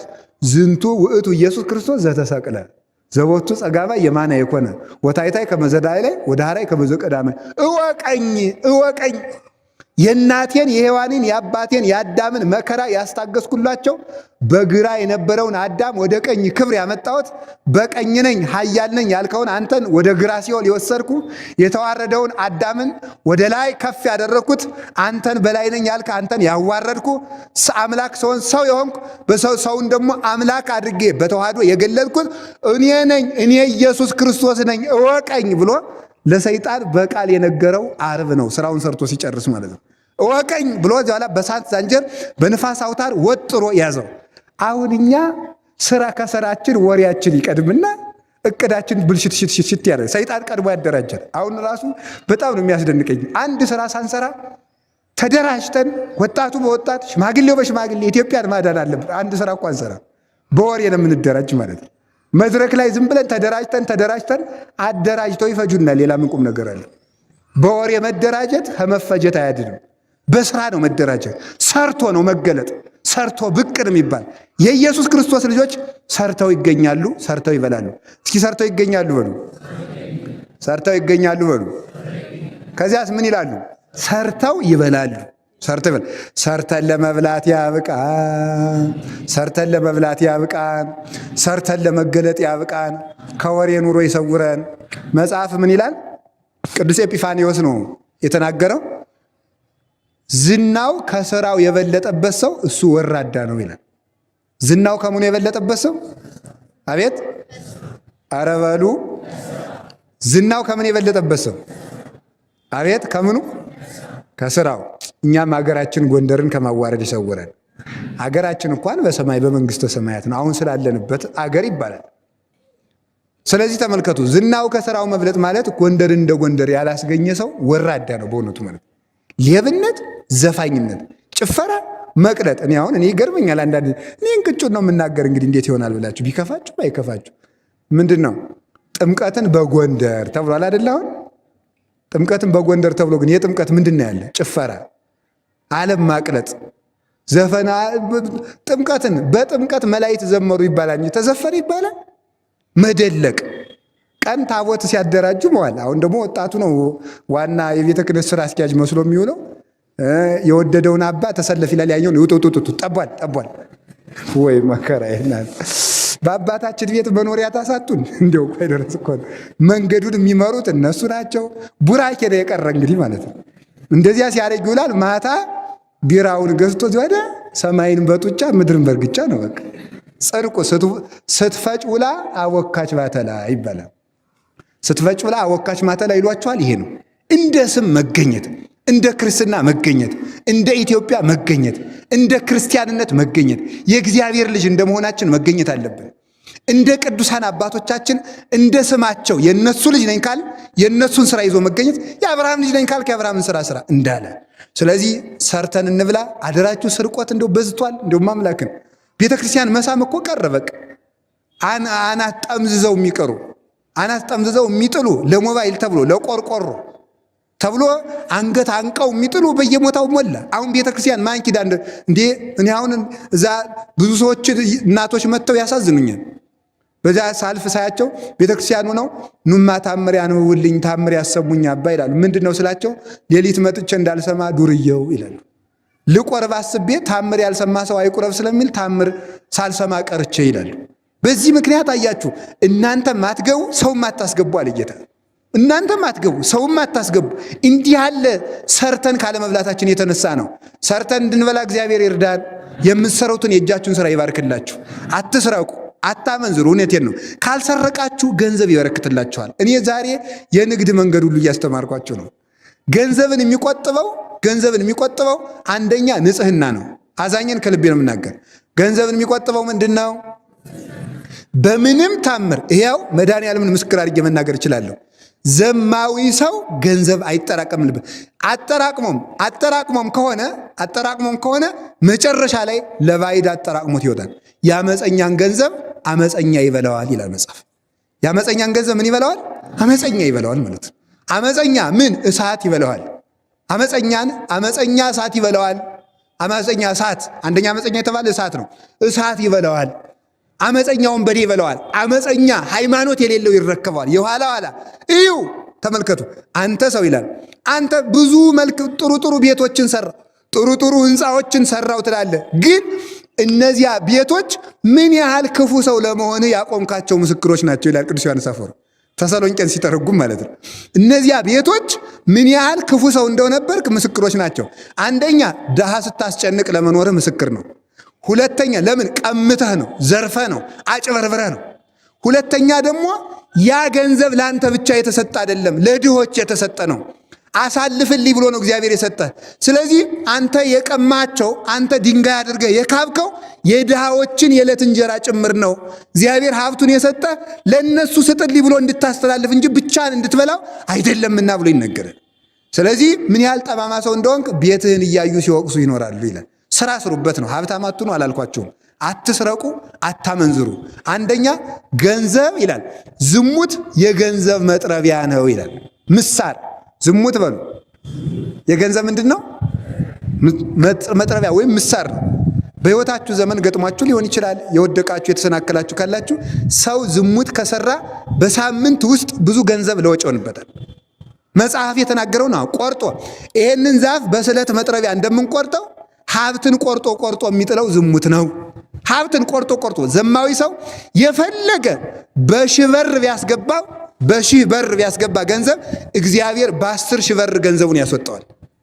ዘማዊ ሰው ሌባ፣ አጭበርባሪ፣ የእግዚአብሔርን አስራት የቀማ አንዳንድ ጊዜ ደግሞ አስራት የማናወጣበት ለቤተ ክርስቲያን የማንሰጥበት ለድሃ የማንሰጥበት የወደፊት እቅዶቻችን እንዳይበላሹ በማሰብ ነው። ግን እውነት እንዳይመስላችሁ ትንሽ ገንዘብ ብትኖራችሁ እሷን ለቤተ ክርስቲያን 50 ሳንቲም አግኝተ 10ሯን ሳንቲም ይቅርታ ተመልከቱ፣ 1 ብር ያገኘ ሰው 10ሯን ሳንቲም ለእግዚአብሔር ከሰጠ በእርግጠኝነት ንግድ ነው። እውነት የምነግራችሁ እኔ ለየትኛውም ቤተክርስቲያን ልቀሰቅስ ምናምን አይደለም። የገንዘብ መሰብሰቢያ መንገዱ አስራትን ተቆጣጥሮ ማውጣት ነው። የፈለገ ለነገሩ ለድሃ ይከብደው ማስራት ማውጣት፣ ለማንም ይከብደው። አቤት አሁን 10 ብር ያለው ሰው 1 ብር አውጣ ብለው ይከብደዋል? ያወጣ። ግን 10 ሚሊዮን ብር ላለው ሰው 1 ሚሊዮን ብር አስራት አውጣ ይባል ይችላል? አይወጣ። በያችሁ ይኸውልህ ጌታ ለዚህ ነበረ ግመል በመርፌ ቀዳዳ ማለፍ ከባድ እንደሆነ ሀብታምም ወደ መንግሥተ ሰማያት አይገባም። ግመሉ ለምን አያልፍም? ሻኛው አላሳልፈው ብሎ፣ ውፍረቱ አላሳልፈው ብሎ። ሀብታም ለምን አይጸድቅም ቢባል ሀብታምነት ኃጢአት ነው ማለት ሳይሆን ሀብቱ አላጸድቀው ይላል። እሱን ተቆጣጥሮ ከፍተኛ የሆነ ገንዘብ ሲሆንበት ይሄን እንኳን ይበዛል ይላል። ተመልከቱ፣ ይበዛል ብሎ በዚያ ምክንያት ገንዘቡን ወየሐድጉ ለባዕድ ብኢሎሙ ቅዱስ ዳዊት ገንዘባቸውን ለማያውቁት ያጠራቅማሉ። እስኪ ለማያውቁት በሉ። ምን አላችሁኝ? ለማያውቁት አላያችሁም እንዴ? ብዙ ሰዎች እኮ በሕይወታችን ዘመን እኮ አይተናል። ተራራ ያህል ገንዘብ ሸክፈው በሰው ደም ገንዘብ አጠራቅመው እንደ ሞተ የውሻ ሬሳ ታፍነው ሲታሰሩ ታያላችሁ አይደለም? ይሄው እኮ ነው ትርፉ ማለት ነው። አውቀንበት ሰርተን የእጃችን ፍሬ ብቻ መብላት አለብን። እንዲያውም ይገርማችኋል፣ የተሰረቀ ገንዘብ ቤተክርስቲያን መምጣት አይደለበትም። ሰው ሰርቆ ለሆዱ እንዳይበላ ብቻ አይደለም የተከለከለው፣ ሰርቆ ቤተክርስቲያን እንዳያመጣም ይከለከላል። የተሰረቀ ገንዘብ፣ የጠንቋይ ገንዘብ፣ የዘራፊ ገንዘብ፣ የወንበዴ ገንዘብ ቤተክርስቲያን ስለት ሆኖ መግባት የለበትም። አንዳንድ ሰው አለ፣ አሁን ብዙ ሰው ሰምታችሁ አታውቅም? 100 ሺህ ብር ሰርቆ 10 ሺህ ብር ለቤተክርስቲያን ሰጥቶ አቶ ገሌ ይባላል። 90 አለ እሱ 10ሩን ለእግዚአብሔር ነው። እግዚአብሔርና ሌባ እኩል አይበሉም። እግዚአብሔር ከሌባ ጋር ተካፍሎ የሚበላ የሌባ ወዳጅ አይደለም። በፍጹም አይፈልግም። እግዚአብሔር እንዲህ ያለ ገንዘብ መምጣት የለበትም። በእግዚአብሔር ምን አለ ቅዱስ ጳውሎስ? ልብ በሉ እግዚአብሔር አይዘበትበትም ብሏል። እስቲ እግዚአብሔር አይዘበትበትም በሉ። እንዲህ እግዚአብሔርን አንተ ሰርቀ የእሱን ፍጥረት አስጨንቀ ቀምተ አምጥተ 10 ሺህ ብር አምጥተ እንደ ዳኛ ልትደልለው ነው እንዴ? እግዚአብሔር እንዲህ ያለ እንደው ለወደፊቱም እንዳታመጡት ንስሐ ገብታችሁ የቀማችሁን እንዲያውም በነገራችሁ ላይ መልካም አስተውሶኛል እግዚአብሔር በእውነት ምንድን ነው የሚለው ይኸውላችሁ ሰው ኃጢአት ሰርቶ በተለይ ቅሚያና ስርቆት የቅሚያና የስርቆት ኃጢአት የሰራ ሰው የፈለገውን ያህል ቢናዘዝም ገንዘቡን ለቀማው ሰው ካልመለስ አይድንም። መመለስ አለበት። ሰርቄዋለሁ ጓደኛዬን እመልስልሃለሁ ብሎ ብዬ የኔ ያህል ሚሊዮን የኔ ያህል ሺህ ብር ቀምቼዋለሁ ብሎ መናዘዝ አያስፈውስም። ቅሚያ ከሆነ ገንዘቡን መመለስ አለበት። ስለዚህ ሁላችሁም የቀማችሁትን መልሱ፣ ሰርታችሁ ብሉ። እግዚአብሔርም የእጃችሁን ስራ ይባርክላችኋል። አምላከ ቅዱሳን ይባርክልኝ። በዚህ አሁን በቅርብ በአፄ ኃይለ ሥላሴ ዘመን የተደረገ አንድ ነገር ልንገራችሁና እና የድጓ መምህር ነው ሰውየው እና የድጓ መምህሩ አስተዳዳሪውን ሄዶ ምን ይላቸዋል? ደመወዝ ይጨምሩልኝ ካልሆነ አዲስ አበባ ነው የምሄደው። ደብሩ በጣም ትልቅ ደብር ነው በእውነቱ ማለት ነው። የተከበረ ደብር ነው። ይሄንን ቤተክርስቲያን ፈተለ ወይ መነኩሴ አይደለው እኔ ባለትዳር ነኝ መርጌታም በሆን ልጆችን በምን አሳድጋለሁ ይላል። ናንር ደመወዝ ላስጨምርልህ ብለው እንዳሁኑ ሰዓት በ11 ሰዓት ቤተክርስቲያን ይዘውት ይሄዳሉ። ቤተክርስቲያን ደመወዝ የሚጨምራል እንዴ? ይዘውት ሄዱ። ሰበካ ጉባኤ የለም። በኋላ ቤተክርስቲያኑን አስከፈቱና የመድኃኔ ዓለም ስዕል አለ። ታቦቱም ኢየሱስ ነውና መድኃኔ ዓለም ኢየሱስ ክርስቶስ ሰምተሃል ይላሉ። አስተዳዳሪ እኮ ናቸው። አቤት ብሎኛል ይሉታል ለሰውየው፣ ለድጓ መምህሩ ነው። ለእሱ አይሰማም እንግዲህ። ከዛ በኋላ ለዚህ ልጅ ደመወዝ ጨምርለት፣ እሺ ብሎኛል ና እንሂድ ብለው ቤቱን ይዘውት ሄዱ። እዚያ በኋላ ሄደ። በኋላ ጥቂት ጠገራ ብሮች ሰጥተው በአፄ ኃይለ ሥላሴ ጊዜ ነው። ጥቂት ጠገራ ብር ሰጡና ይሄ መድኃኔዓለም የሰጠህ ለደመወዝ ጭማሪ ነው፣ ዝም ብለህ አምነህ ተቀበልና በዚች መጽሐፍ ደጉስ፣ ሚስትህ ደግሞ የቤተ መቅደስ መጋረጃ ትፍተል አሉት። ዛሬ ተገዝቶ መጋረጃ ቤት የሚባል ራሱ አለ አይደል? መጋረጃ ቤት ራሱ አለ። ሰው ዛሬ ማስገጠም ነው። ድሮ ግን እናቶቻችን ፈትለው ነበር የሚሸጡ፣ በስጦታም ይሰጣሉ። ሚስት ደግሞ መጋረጃ ትፍተል፣ ለወረት ለቆዳ መግዣና ለወስፌ ለመደጎሻው ለመሳፍቻው ለዚያ ለብረታ ብረቱ መግዣና ለቆዳ ለእሷ ደግሞ የጥጥ መግዣ ይችን እና እግዚአብሔር ይህንን በዚህ ደመወዙን እጨምርለታለሁ ብሏል አለ። እዚያ በኋላ እሱም መደጎስ ጀመረ። አምኖ እሷን ፈተለች። በሚያስደንቅ ሁኔታ ሰውየው እኒያ የድጓ መምህር ሲያርፉ ገንዘባቸውን ልጆቹ የተካፈሉት በአቅማዳ ነው። ጠገራ ብሩ ተሰፍሮ ማለት እጅግ ባለጸጋ ሆኖ ማለት ነው። እግዚአብሔር የእጅን ስራ እንዴት እንደሚባርክ ታያላችሁ። እኔ እውነቴን ነው የምነግራችሁ። አዛኝን በከንቱ ማጽናናት ላጽናናችሁ አይደለም። አምናችሁ ትንሽ ስራ ጀምሩ፣ እግዚአብሔር ይባርክላችኋል። እውነቴን ነው፣ የማላምነውን አልናገርም። ትንሽም ነገር በቃ የ5 ብር የ10 ብር ስራም ቢሆን ስራ ስሩ፣ እግዚአብሔር ይባርክላችኋል። እግዚአብሔር ይባርክልን፣ ይቀድስልን። እንዲህ ከሆነ ሰርተን እንብላ ነው። እስኪ ሰርተን እንብላ በሉ። ምን አላችሁኝ? ሰርተን ምን እንበል? እንብላ ነው። ሰርተን እንብላ። አሁን ይህን እናቆየውና ስለ መብል ይህን ያህል አወጋን እና ደግሞ ተመልከቱ፣ ሰው ሲበላም ርቦት መብላት አለበት፣ መጾም አለባቸው። ቅዱስ ዮሐንስ አፈወርቅ ይላል ምግብ አልጣፍጠኝ ብሎ ትለኝ ይሆናል፣ ምግብ የማይጣፍጥ ሳይርብህ እየበላ ሆኖ ይላል። ስለዚህ ምግቡ ስለማይጣፍጥ ሳይሆን ሳይርብህ እየበላ ስለሆነ ረሃብም ማወቅ ይጠበቅብናልና የትንሣኤ ላስነሳቸው ሰዎች ጌታችን ኢየሱስ ክርስቶስ ምግብ ነው የሚያዝዘው። እግዚአብሔር እህል አይንሳን፣ ለሀገራችንም እህል ይስጥልን። እንግዲህ ስለ መብል ይህን ያህል ተነጋግረናል። አሁን ይህ ከንስሐ ጋር ምን ያገናኘዋል? ትምህርቱ ንስሐ ነው ወይስ እንጀራ ብሉ ነው ልትሉ ትችላላችሁ። ይገናኛል። አያችሁ፣ በሚገናኝበት። ስለዚህ ጌታችን ኢየሱስ ክርስቶስ ርዕሳችን ምንድን ነው? ዛሬ ያነሳ ነው በላይዟችሁ የምትበላውን ስጧት ነው። በሚገባ ሰው መብላት በሚገባው ጊዜ መብላት አለበት። በነገራችሁ ላይ ቁርስ ለክርስቲያን የለውም። መጽሐፍ ቅዱስ ላይ ተፈልጎ የማይገኝ ቁርስ ነው። ምሳ አለ፣ እራት አለ፣ ቁርስ ግን የለም። ስለዚህ ክርስቲያን ምንም ቢሆን የፈለገ ጥርና ሐምሌ ቢሆን እንኳን ከ4 ሰዓት ከ5 ሰዓት ከ6 ሰዓት በፊት መብላት የለበትም። ለምን? በረከት ሊያልፈን ይችላል። በረከት ይዞ የሚመጣ ባይታዊ ቢያገኘን እንካ ልጅ ጸበል ጠጣ፣ እንካ ይችን ህብስት ብላት እና እውቀት ይገለጥላል ቢለን አይ ጉድ ማልዳ በልቼ ልንል ይችላል። እና ክርስቲያን ማልዶ አይበላም። የፈለገ ቢሆን ቆይቶ ረፈድ ብሎ ነው የሚበላው፣ በረከት እንዳያልፈን እና ሁልጊዜም እርቧችሁ ብሉ፣ ጾማችሁን ውላችሁ እንዲሁ ቢቻል ማንኛውም ክርስቲያን እስከ 6 ሰዓት እስከ 7 ሰዓት ብሉት ቢሆን ቢቆይ ችግር የለውም። ቅዳሜ በተለይ እሁድ ብቻ ነው የማይቻለው እንጂ ቅዳሜ በተለይ እስከ 6 ሰዓት እስከ 7 ሰዓት እንድንቆይ መጽሐፍ ይፈቅዳል። መጽሐፍ ሃይማኖተ አበው ላይ እስከ 6 እስከ 7 ቢቆይ አንድ ሰው ችግር የለበትም ማለት ነው። አላችሁ የላችሁም? እግዚአብሔር ከሁላችን ጋር ይሁን። ስለዚህ በረከት እንዳያልፈን ብዙ ህብስት የያዙ በረከት የያዙ ጸበል ይዘው የሚኖሩ ስውራንን ልናገኝ እንችላለን። በረከት እንዳያልፈን ሁልጊዜ ጾመን ላበላላችን መጠን ይኖረው። ማታም እንዲሁ መብልን ካነሳውማ ላይ ቀር እንዲሁ ይነሳ ጥሩ ነው። ማታም በጊዜ እራት ብሉ። ማታ መጥኖ የሚበላ ሰው እንቅልፉ ጤና ነው ይላል። እንቅልፉ ምንድን ነው? ሰው አብዝቶ ሲበላ 2 ባህሪው ይበዛል። ምኑና? የውሃ ባህሪውና የእሳት ባህሪው ሰለጥናል። ከመሬት ከሰውነታችን ስንተኛው ነው ውሃ የሚለው? አቤት እንጃ እንግዲህ የእናንተ ሳይንስ ያውቃል። እንግዲህ ዞሮ ውሃ ይበዛል። ዞሮ ውሃ አለ። ስለዚህ ሰው ተመልከቱ፣ ጤፍም ዳቦም ብትበላ ቂጣም ብትበላ ቆሎም ብትበሉ ውሃ አለው። እዚያ በላይ ደግሞ ውሃ ተጠጣበታለ ደግሞ ራሱን ውሃውን ብቻውን እዚያ ውሃ ይበዛል። ውሃ ሲበዛ ምን ያደርጋል መሰላችሁ? ይሰጥማል ሰውየው።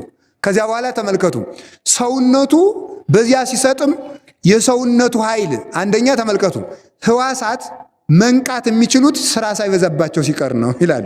ተመልከቱ ቅዱስ ጎርጎርዮስ እንደሚለው አንድ ሰው ንቁ መሆን የሚችለው የሰውነት አካሎቹ ስራ ካልበዛባቸው ነው። ለምሳሌ የሰው ልጅ ከሚቀመጥና ከሚተኛ ምግቡ የሚፈጭ ምን ሲሆን ነው? ሲቀመጥ ነው ሲተኛ? አቤት ከሚንቀሳቀስና ከሚተኛ ሲተኛ ነው የሚፈጨው። በጣም የሚገርም ማለት ነው። እናንተ ይመስላችኋል ተንቀሳቀስ እንዲያው የበላው እንዲጎድል እንቅስቃሴ አያጎልም። የሚያጎለው የበሉትን መተኛት ነው። ከዛ ስለዚህ ተመልከቱ ሰውየው አምሽቶ ሲበላ አምሽቶ ከበላ ምን ይሆናል መሰላችሁ? ይተኝ አምሽቶ ሲበላ ውሃ ባህሪው ይሰጥማል። ያ ውሃ ባህሪው የእሳት ባህሪ ማለት የመሬት ባህሪውን ያከብደዋል፣ ያሰጥመዋል። ከዚያ በኋላ የእሳቱም የነፋሱ ሰው የሚነቃው በነፋስ ባህሪው ነው። በነገራችሁ ላይ በነፋስ ባህሪው ቀሊል ነፋስ ቀላል ነው። የነፋስ ባህሪው ነፍስ ንቁና ስጋዋን ለመቀስቀስ ያግዛታል። ከዛ የነፋስ ባህሪና የእሳት ባህሪን ያለው ወኔ የሚሰጠው ደግሞ ንቁ የሚያደርገው እንደተመልከቱ የተፋጀ ሆኖ በወኔ እንዲያስብ በጉልበት እንዲያስብ እንዲዘመር እንዲቆም እንዲሰግድ አቅም ደግሞ የሚሰጠው የእሳት ባህሪ ነው።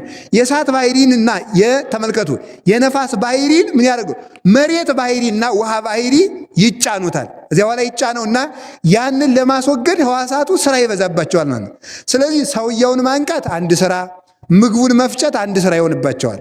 እዚያ በኋላ ከዚህ ሁሉ ነገርና ሰውየውን አስተኝተው ምግቡን ይፈጫሉ ማለት ነው ህዋሳቱ። ስለዚህ ሰውየው በጊዜ ካልበላ በሰዓት መንቃት አይችልም። በተለይ ማታ ማታ ብዙ ውሃ አብዝቶ መጠጣት ነቅቶ ሌሊት ለጸሎት ለመነሳት አይመችም። ስለዚህ መጥኖ መብላት እንቅልፉም ይሄ ባህር ሲከታችሁ ገደል ሲከታችሁ እንትና ጋር ሲያጋባችሁ የሚያድረው ሰይጣን ሁሉ የማታ ውሃ መጠጣትና ማታ መብላት ነው። ስለዚህ ሰው ሲጎርስም መጥኖ ሐሳው ዓይን የሚከፋ የለም ይላል ሲራክ መጽሐፈ ሲራክ ምዕራፍ 34 ላይ ሐሳው ዓይን የሚከፋ የለምና መጥነህ ብላ። ምግብ ሲቀርብልህ ምግቡ ምን ያህል ነው ብለህ አታጋን ይላል። ማለት ነው በስቶ ሲቀርብ እሳይ ዛሬ እንደ ሆዴ እስኪሞላ እበላለሁ አትበል። ትንሽ ሲቀርብ ደግሞ ይሄ ለስንታችን ሊበቃ ነው አትበል። ሳጨርሰው ትን ብሎ ትሞት ነው ምኑን አውቀው ነው። ስለዚህ እንደዚያም አትበል። ስትበላ ምላስህን አታጩህ ይላል መጽሐፍ ቅዱስ እኮ ነው ማምላክ ምላሱን አያጮህም እንደሆነ አሁን አድርጌ ያላሳያችሁ ነገር ነውር ነው። ምላሱ እንደምኖ ጫጫጫ እያደረገ የሚበላ እንደዚህ አይፈቀድም። ክርስቲያን አፉን ገጥሞ በልክ እኮ ነው ሁሉ ነገራችን እኮ እኛ እኮ ልክ ያለን መስመር ያለን ሰዎች ነው። ምላሱን አታጮህ፣ እጅህን አትላስ ይላል አዛኝን። ወጭቱን አትጥረግ፣ ማይዱን ወደ አንተ አትጎትት፣ እየቀደም አትቅረብ ይላል። ይሄን ገበሬውም ይለዋል። እየቀደም መቅረብ የስስት ይመስላል ይላል። መጀመሪያውን ቀርበህ ነው መጀመር። የሚበልጡ ሰዎች ካሉ ቀድመህ እጅህን አትስደድ ይላል። ኋላ አንተ ስደድ፣ ከሁሉ አስቀድመ ከሁሉ በፊት ከሁሉ በኋላ እጅህን ወደ ማይዱ ስደድ፣ ከሁሉ በፊት ደግሞ አስቀድመህ ተው ይላል። እንደ ሰው ያለ ክፉ የለምና ከሁሉ በፊት አስቀድመ ምን በላለ ተው። መጥኖ የሚበላ እንቅፉት ይላል። መጥኖ የማይበላ ሰው ግን ትርፉ ጓታናና ብስና ነው ይላል። ያ እንደዚህ ያለን የሚያተርፈው ማለት ያ ሊጸልይም ያን እያገሳ ጸሎቱም አይረባም። በእውነቱ ወዲያው እዚህ ቅንድቡ ላይ ይውላችሁ። አሁን ቅንድቡ ላይ ይሄ እንዲያው ብዙ ኩንታል ጤፍ የተጫነበት ይመስልና እንቅልፍ ያመጣና ይዞለት ነው። ዝም ብሎ ያን የሚበላ ሰው እውነቴን ነው መጸለይ አይችልም። አሁን እንግዲህ ባለ 50 ይመጣል ያንን ይለው ይለው ሙቸከር የሚሆን ዝም ብሎ ያንን ዶሮውንም ቂጣውንም እንግዲህ ያንን ያረግና ምኑን ይነሳዋል እዚህ ወዲያ ዝም ብሎ በቃ በል እንግዲህ ጸሎት ጤና ይስጥልኝ በአብይ ጾም እንገናኝ ብሎ መተኛት ነው ማለት ነው። ስለዚህ ተመልከቱ፣ ይሄ የወደቀ ግንድ መስሎ ወድቆ ማደር እንደው ክርስቲያን ውዳቂ አይሆንም።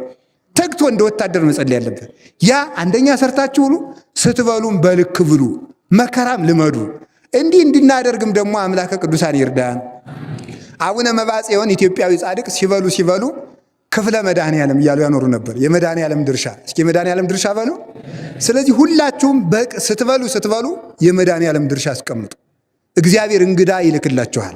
ለዚያ ሰው ካልመጣላችሁ ወስዳችሁ ስጡ። መስጠት በነገራችሁ ላይ ሁለት አይነት ነው። እንዴት አይነት ነው? ለክርስቲያን ከቤት ተወስዶ ይሰጣል። ለማያምን ሰው ግን ሲለምን ብቻ ይሰጣል። ሁለት ነው። ክርስቲያን ለክርስቲያን የሚሰጠው ከቤቱ ወስዶ ነው። ከጎረቤቶቼ እነማን የሚበሉት አላቸው ብሎ እነማን የላቸውም ብሎ ለክርስቲያን ሳይለምን ወስዶ መስጠት ይገባል። ሃይማኖት ለሌላቸው ሰዎች ደግሞ ሲለምኑ ብቻ መስጠት ይገባል ብሎ መጽሐፍ ያስተምራል። እሱን አድረግ አለብን። ለመድኃኔዓለም ድርሻ አስቀምጦ ለተማሪ አሁን በእውነቱ ማለት ነው ስንት ተማሪ አለ እዚህ ውስጥ እንዲያው እኛ አሁን ስንት እንዲያው በጵጵስና የምናውቃቸው ወንበር ተክለው የሚያስተምሩ ስንት እንደው በእውነቱ ማለት ነው አንድ ቀን መስቀል ቢያሳልሙን ብለን ምንናፍቃቸው አባቶቻችን ትልልቅ አባቶቻችን ራሱ እኮ እንደ ዋዛ ቁራሽ እንጀራ ጠለን ያስተማርናቸው ናቸው አይደሉ? ናቸው በእውነቱ ማለት እኛ ሲተርፈን የሰጠነው እንጀራ ነው ጳጳስ ያፈራልን። ሲተርፈን የሰጠነው እንጀራ እኮ ነው ሊቃውንትን ያፈራልን ማለት ነው። ብዙ ዲያቆናት፣ ካህናት፣ መነኮሳትን ያፈራልን እንድንፈታ የህይወት እንጀራ የሚያቀብሉን ሰዎች ቁራሽ እንጀራ የጣልንላቸው ናቸው። ለሱ ድርሻ ሰተን ለተማሪዎች ድርሻ ሰተን ማወቅ አለብን። በየጊዜው ለድሃና ለተማሪ ድርሻ ስጡ። እንድንሰጥም አምላከ ቅዱሳን ይርዳን። አላችሁ የላችሁም? እግዚአብሔር ከሁላችሁም ጋር። ለጤናችሁ ራሱ እኮ እንደው አሁን ሰው አያውቅበትም እኮ ጾም ሲባል ይበላል፣ በሚበላበት ሰዓት ደግሞ ይጾማል። ምን ማለት ይመስላችኋል? አሁን ሰው ጾም ይባላል ዝም ብሎ ይበላል 24 ሰዓት። እኔ ይቅርታ አድርጉልኝ ጾም አልወድም፣ አስተዳደግ ጀምሬ የሀብታም ልጅ ነኝ፣ እኔ ጭንቅ አልችልም እያለ ይበላል። ዝም ብሎ ማልደ ይበላል። ተመስገን ነው። ኋላ ግፊት ይመጣል። ቁልጭ በቃ እስቲ እንዲያው እዚያች ቆሎ አምጦልኝ ወይ እንትን ፈልጉልኝ። ግብጦ የሚባል አለ ታውቃላችሁ? የግብጦ አረቂ ቤት ነው የሚሸጥ እያለ መከራውን ሲያይ ይውላል ማለት ነው። የሚወደውን ስጋ ምን አለ በሚገባው ሰዓት በልቶ በሚገባው ሰዓት የጾመ ሰው ሰውነቱም ጤና ይሆናል። ጤናውን ያድለን እግዚአብሔር። ተዛዝነን እንድንበላም እግዚአብሔር ይርዳን። ምግቡን ሰው ካወቀበት ያድነዋል፣ ካላወቀበት ያጠፋዋል። ስለዚህ መብሉን ለቁመተ ስጋ ያክል እናድርገው። እግዚአብሔር ከሁላችን ጋር ይሁን። እስኪ የምትበላውን ስጡ አትበሉ። ስለዚህ የሚበላውን አሁን ተመልከቱ። እዚህ ያሉት ተርበው እኔ ያዛኘን ከልቤ ነው የእግዚአብሔርን ቃል እየተማሩ በየትምህርት ቤቱ እስቲ ሁላችሁ በሕይወታችሁ ዘመን አሁን ቀኝ እጃችሁን አውጡት። ቀኝ እጃችሁን አውጡ። እኔ በሉ ሁላችሁ በሕይወቴ ዘመን ቢያንስ አንድ ተማሪ ያስተምራለሁ በሉ ሁላችሁ። እግዚአብሔር ይስጥልኝ። እንግዲህ ቃል ገብታችኋል ማለት በሚቀርባችሁ ቤተክርስቲያን አንድ የቄስ ተማሪ ማስተማር አለባችሁ ሁላችሁም ማለት የምትበላውን ምን በሏት ለዚያች ተማሪ ስጧት እንግዲህ ማለት ነው። እሱ ጸሎታ ቢገባውም ባይገባውም እኮ ነው ማምላክን ጸሎታ ለማርያም ወስለታ ለሀገሪቱ ለኢትዮጵያ ይላል። ተሜ እኮ ነው ምን ማለት እንደሆነ ላይገባው ይችላል ገና ቅኔ እስከሚማር ነው። ጸሎታ ለማርያም ወስለታ ተመልከቱ። ይቀባል ሀገሪቱን ኢትዮጵያ እማተወልዳ ይላል። ተመልከቱ የእመቤታችን የማርያም ጸሎት ሀገራችን ኢትዮጵያን ከእግዚአብሔር ማት ይጠብቃል ይላል። ተሜ ዝም ብሎ ይግባውም አይግባውም እዚያ ተኝቶም ቢሆን ማለት ገደም ብሎም ቢሆን እዚያ አንቀጸ ብርሃን ሲጨርስ ጸሎታ ለማርያም ወስለታ ይለዋል። ተመልከቱ እንደዚያ ስለሚል እኮ ነው ወተን የምንገባው። እንግዲያማ የኛው ጽድቅ ነው አውጥቶ የሚያገባን። ይሄ እኔ እውነቴን ነው። ትክክለኛ ባይታዊ ማለት የቄስ ተማሪ ነው። ወላዲተ አምላክን ትክክለኛ ባይታዊ አይገባውማ፣ ባይታዊ ይገባዋል። አሁን መነኩሴና ባይታዊ ችግረኛ ነው። እኔ እንዲያውም 3 ቀን አሁን አሟልቼ ውዳሴ ማርያም ከደገምኩ በቅቻ ይሆን እንደ ድንገት ማለት ነው የምጀምረው ማለት ነው። መነኩሴ ችግሩ ይሄ ነው። ተመልከቱ 3 ቀን ዳዊት ከደገመ ወዲያ እንዲያው ወለተ ሥላሴ ህልም አይቼልሽ ነበር ማለት ይጀምራል። ከገደል ጫፍ ቁመሽ ይመስለኛል ይላል እዚያ ኋላ ማለት እኔ በገመድ ጎትቼ አስቀረውሽ ማለት ነው የሚጀምር እንግዲህ። ስለዚህ ችግር ነው ማለት ነው። ተሜ ግን ይብቃ ስለማያውቀው ዝም ብሎ ጸሎታ ለማርያም ወስለታ እያለ ዝም ብሎ ሌሊት እመቤታችን ሲጠራት በሱ ነው አገር ተጠብቆ የሚኖረው ማለት። ስለዚህ የሚቀርባችሁ ደብር ይሄ ደብር አላላችሁም? የሚቀርባችሁ ደብር ይላችሁ አንድ ተማሪ ስጡኝ፣ ከመምህር ውዳችሁ አንድ ተማሪ ስጡኝና እኔ 10 ብር በወርም ቢሆን ልቻለው ልብሱን ችዬ ይሄን ችዬ አስተምራለሁ። ያ ማለት ምን ማለት ነው? አንድ መብራት ለቤተ ክርስቲያን ማብራት ማለት ነው። አንድ መብራት ለቤተ ክርስቲያን እያበራችሁ ነው። ያ መርጌታ ነው ነገ፣ ያ ነገ ጳጳስ ነው፣ ያ ካህን ነው፣ ያ ዲያቆን ነው። ነገ የሚፈታን የሚያስረን እሱ ነው። እንዲያ ካደረግን በእውነቱ እምትበላውን ስጧት ያለውን ፈጽመናል። እስኪ እምትበላውን ስጧት በሉ በሉ እንጂ እምትበላውን ስጧት በሉ። አሁን ሌላው ደግሞ ቀጥሎ ለድሆች ነው። ለድሆች ማሰብ ይጠበቅብናል። እንዴት አድርገን እንስጥ? የለን ትሉኛላችሁ። ቆርሶ ማጉረስ፣ ቀዶ ማልበስ። እስኪ በሉ ቆርሶ ማጉረስ በሉ። እሺ ምን ማለት ነው? አይ ልብስ እንዳልሰጥ ብዙ ልብስ የለኝም። መልሱ። ቀዶ ማልበስ በሉ እንጂ። አቤት ኧረ እንኳን ቀደል እናለብስበት ስንት የጫማ መወልወያ የሆነ ሸሚዝ ይኖራል በየቤቱ ማለት ነው። ግን ጌታ እንኳን ትርፉን ቀደህ አልብስ። እስኪ ወዲያውን እስኪ ቢያንስ አንድ ትእዛዝ ላዘዛችሁ ነው። 3 ሸሚዝ እያላችሁ እጃችሁን አውጡ። 3 ሸሚዝ እንዳትዋሹ ማምላክን እኔ ነግሬያችኋለሁ። 3 ሸሚዝ ሴቶችም አውጡ። ሴት የለውም ምን አለው? እናንተስ ሸሚዙን ታሽሩበት የለ። በሉ ቀሚሱማ ቀርቷል። እንግዲህ አውጡ ወይ 3 ቀሚስ አውጡ። 3 ቀሚስ በቃ 3 ሸሚዝ አውጡ ሁላችሁም። በሉ አሁን አንድ ሸሚዝ ለቄስ ተማሪ ትሰጣላችሁ። ሁላችሁም እዚህ ስማኝ። እሺ በሉ እንጂ እግዚአብሔር እሺ ይበላችሁ። ስለዚህ አሁን ሁላችሁም ከሚቀርባችሁ ቤተ ክርስቲያን ሄዳችሁ ለተማሪዎች አንዳንድ ሸሚዝ ስጡ። የምትወዱትን ሸሚዝ ስጡ። ግድ የለም ኧረ ቀለል ያለውንም ቢሆን ስጡ። ችግር የለም። ደስ እንዳላችሁ እሱን እንድትሰጡ ነው። ስለዚህ ቆርሶ ማጉረስ በሉ። እስኪ ቆርሶ ማጉረስ በሉ። ቆርሶ ማጉረስ በጣም ጥሩ። አይ እኔ በቀን 1 እንጀራን የማገኝ ያም ሲሞላ ሲጎድል ነው ካልከኝ ምን እንዳለ ከአንድ እንጀራይቱ ቁረስ፣ እሷን ቆርሰ ስጥ። እሺ 1 እንጀራ በቀን የምትበሉ እጃችሁን አውጡ። ኧረ ተው፣ አራቱማ በቀረረ በደንብ አውጡ። ቀኝ እጃችሁን አሁን 1 እንጀራ በቀን እበላለሁ የምትሉ ኧረ ታውጡ። በሞት የማምላክን አውጡ። ሁላችሁም አውጡ። እንዴት ትቀልዳላችሁ? አውጡ። ድራማ እየሰራው ይመስላችኋል እንዴ? የእግዚአብሔርን ቃል እያስተማርኩ እኮ ነው። በሉ አውጡ። ሁላችሁ አውጡ። እሺ እናንተም ደግሞ 1/4ኛዋን ለድሃ ስጡ። እሺ በሉ ደግሞ እናንተ። አዎ በቀን 1/4ኛዋን። 1 እንጀራ ስንት ብር የሚሸጥ አንተ ስንት ብር ነው? 10 ብር ነው። እሺ ሲካፈል ለ4 2 ብር ከ50 በቀን ለድሃ ትሰጣላችሁ። እዚህ ወድቀው ለሚያድሩት ደግሞ ወስዳችሁ ስጡ። ይሄ ነው ተፋቅሮ ይደፍኖ ለኩሎን ኃጣው። ፍቅር ኃጢአትን ሁሉ ይደመስሳል። እስኪ በሉ ፍቅር በሉ። ምን ሁሉ ይደመስሳል? ኃጢአትን ሁሉ ምን ይላል? ይደመስሳል። ፍቅር ኃጢአትን ሁሉ ይደመስሳል። የፍቅር ፍጻሜው ደግሞ ፍቅራችሁ ያለ ግብዝነት ይሁን ሲል ምጽዋት ነው። ፍቅራችሁ ያለ ግብዝነት ይሁን፣ በተግባር ግለጡት እንጂ ያ ፍቅር አይረባም። ስለዚህ ለተዎች እስረኛ ሂደን መጠየቅ አለብን። ክርስቶስ ነገ ደብረ ዘይት ነው አይደለም? ደብረ ዘይት ሲታሰብ እኮ ሌላ ምን ማለት የምናስበው? ነገ ደብረ ዘይት ነው የምናስበው።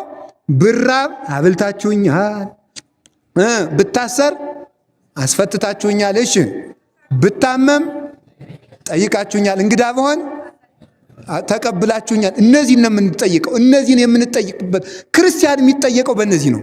ታስሬ ጠይቀኸኛል ወይ ነው በቃ ጭሩ። ተርቤ አብልተኛል ወይ? ተራቁቻ አልብሰኝም። በቃ እንግዲህ ነገ የሸሚዟን ስጦታ ነገ እንድታረጓት እንግዲህ እሺ። ነገ የጥያቄ ቀን ስለሆነ ሁላችሁም አንዳንድ ሸሚዝ እኔም እሰጣለሁ። ሁላችሁም አንዳንድ ሸሚዝ እንድትሰጡ፣ ሴቶችም አንዳንድ ቀሚስ ወስዳችሁ ስጡ። በእውነቱ ማለት ነው። ማረሚያ ቤትም ሂዱ፣ ወይዚህ የተቸገሩት ለተማሪ እናንተ ለተማሪ አይሆንም ቀሚሱ ወስዳችሁ እዚህ ለተቸገሩት ስጧቸው።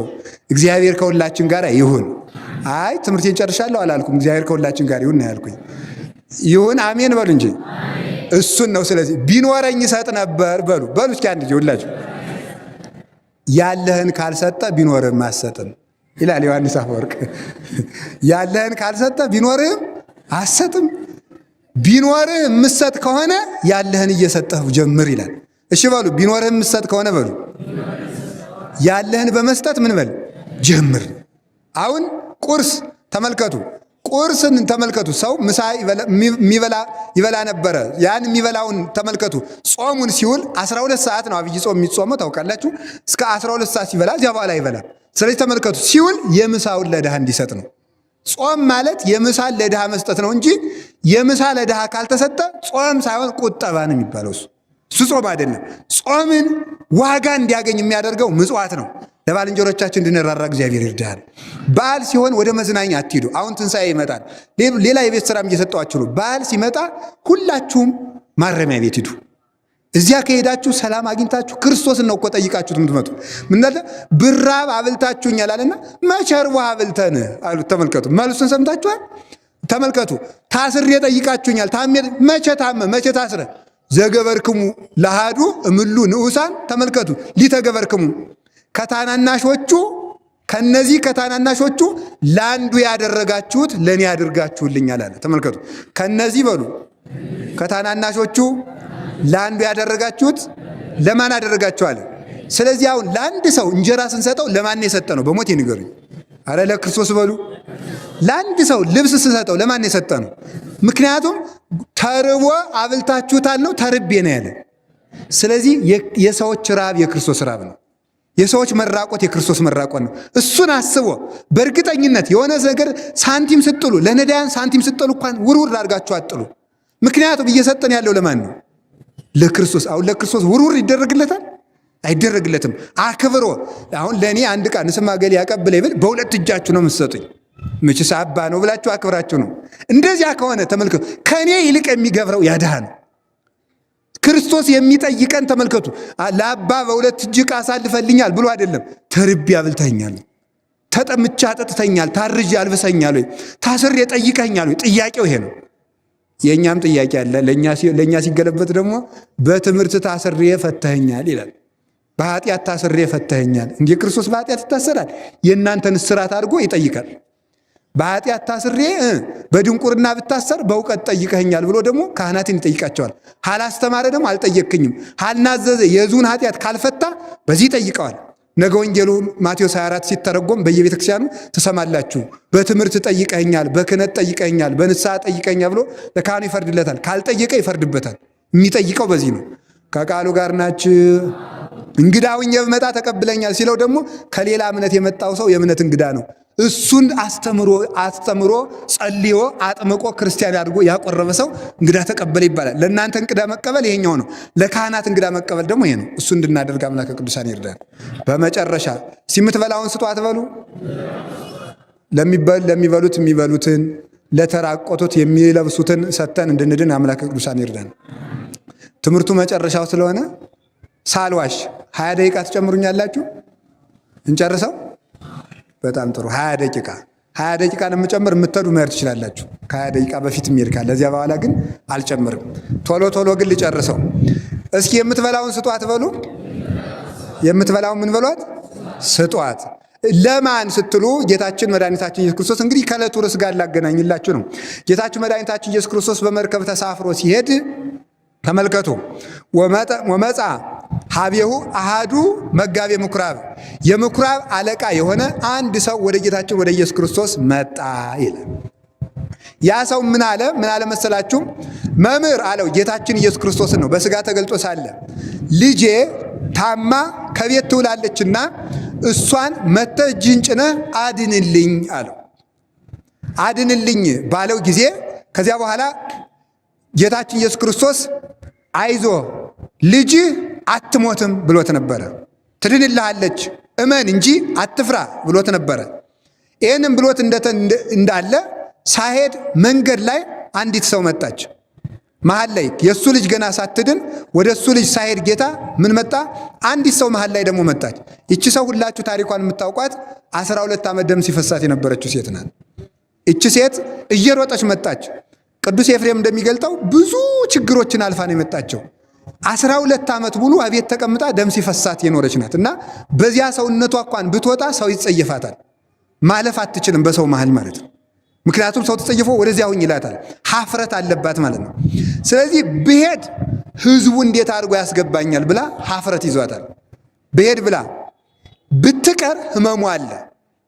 አይ አውጥቻ አውርጄ ልሂድ እንዳትል ይላሉ ሊቃውንቱ።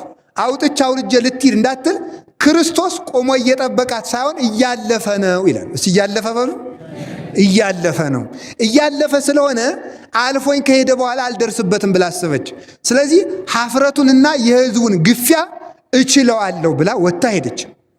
ወጣችና እግዚአብሔር ነገሮችን ለመልካም ያደርግ የለ እሷ 12 ዓመት በሙሉ በደም ተነክራ ይኖረች ስለሆነ እየተጸየፋት ሰው ሲሸሽላት ለእሷ መንገድ ተከፈተላት እንጂማ 5000 ሕዝብ ስለሚከተለው መግቢያ አታገኝም ነበረ። በቁስሏ መንገድ ተከፍቶላት መጣች። መከራችን የሕይወት መንገድ እኮ ያደርጋል መድኃኔዓለም። በሱ ተከፍቶላት መጣችና ልብሱን ዳሰሰች። ልብሱን ከዳሰሰች በኋላ ዳነች።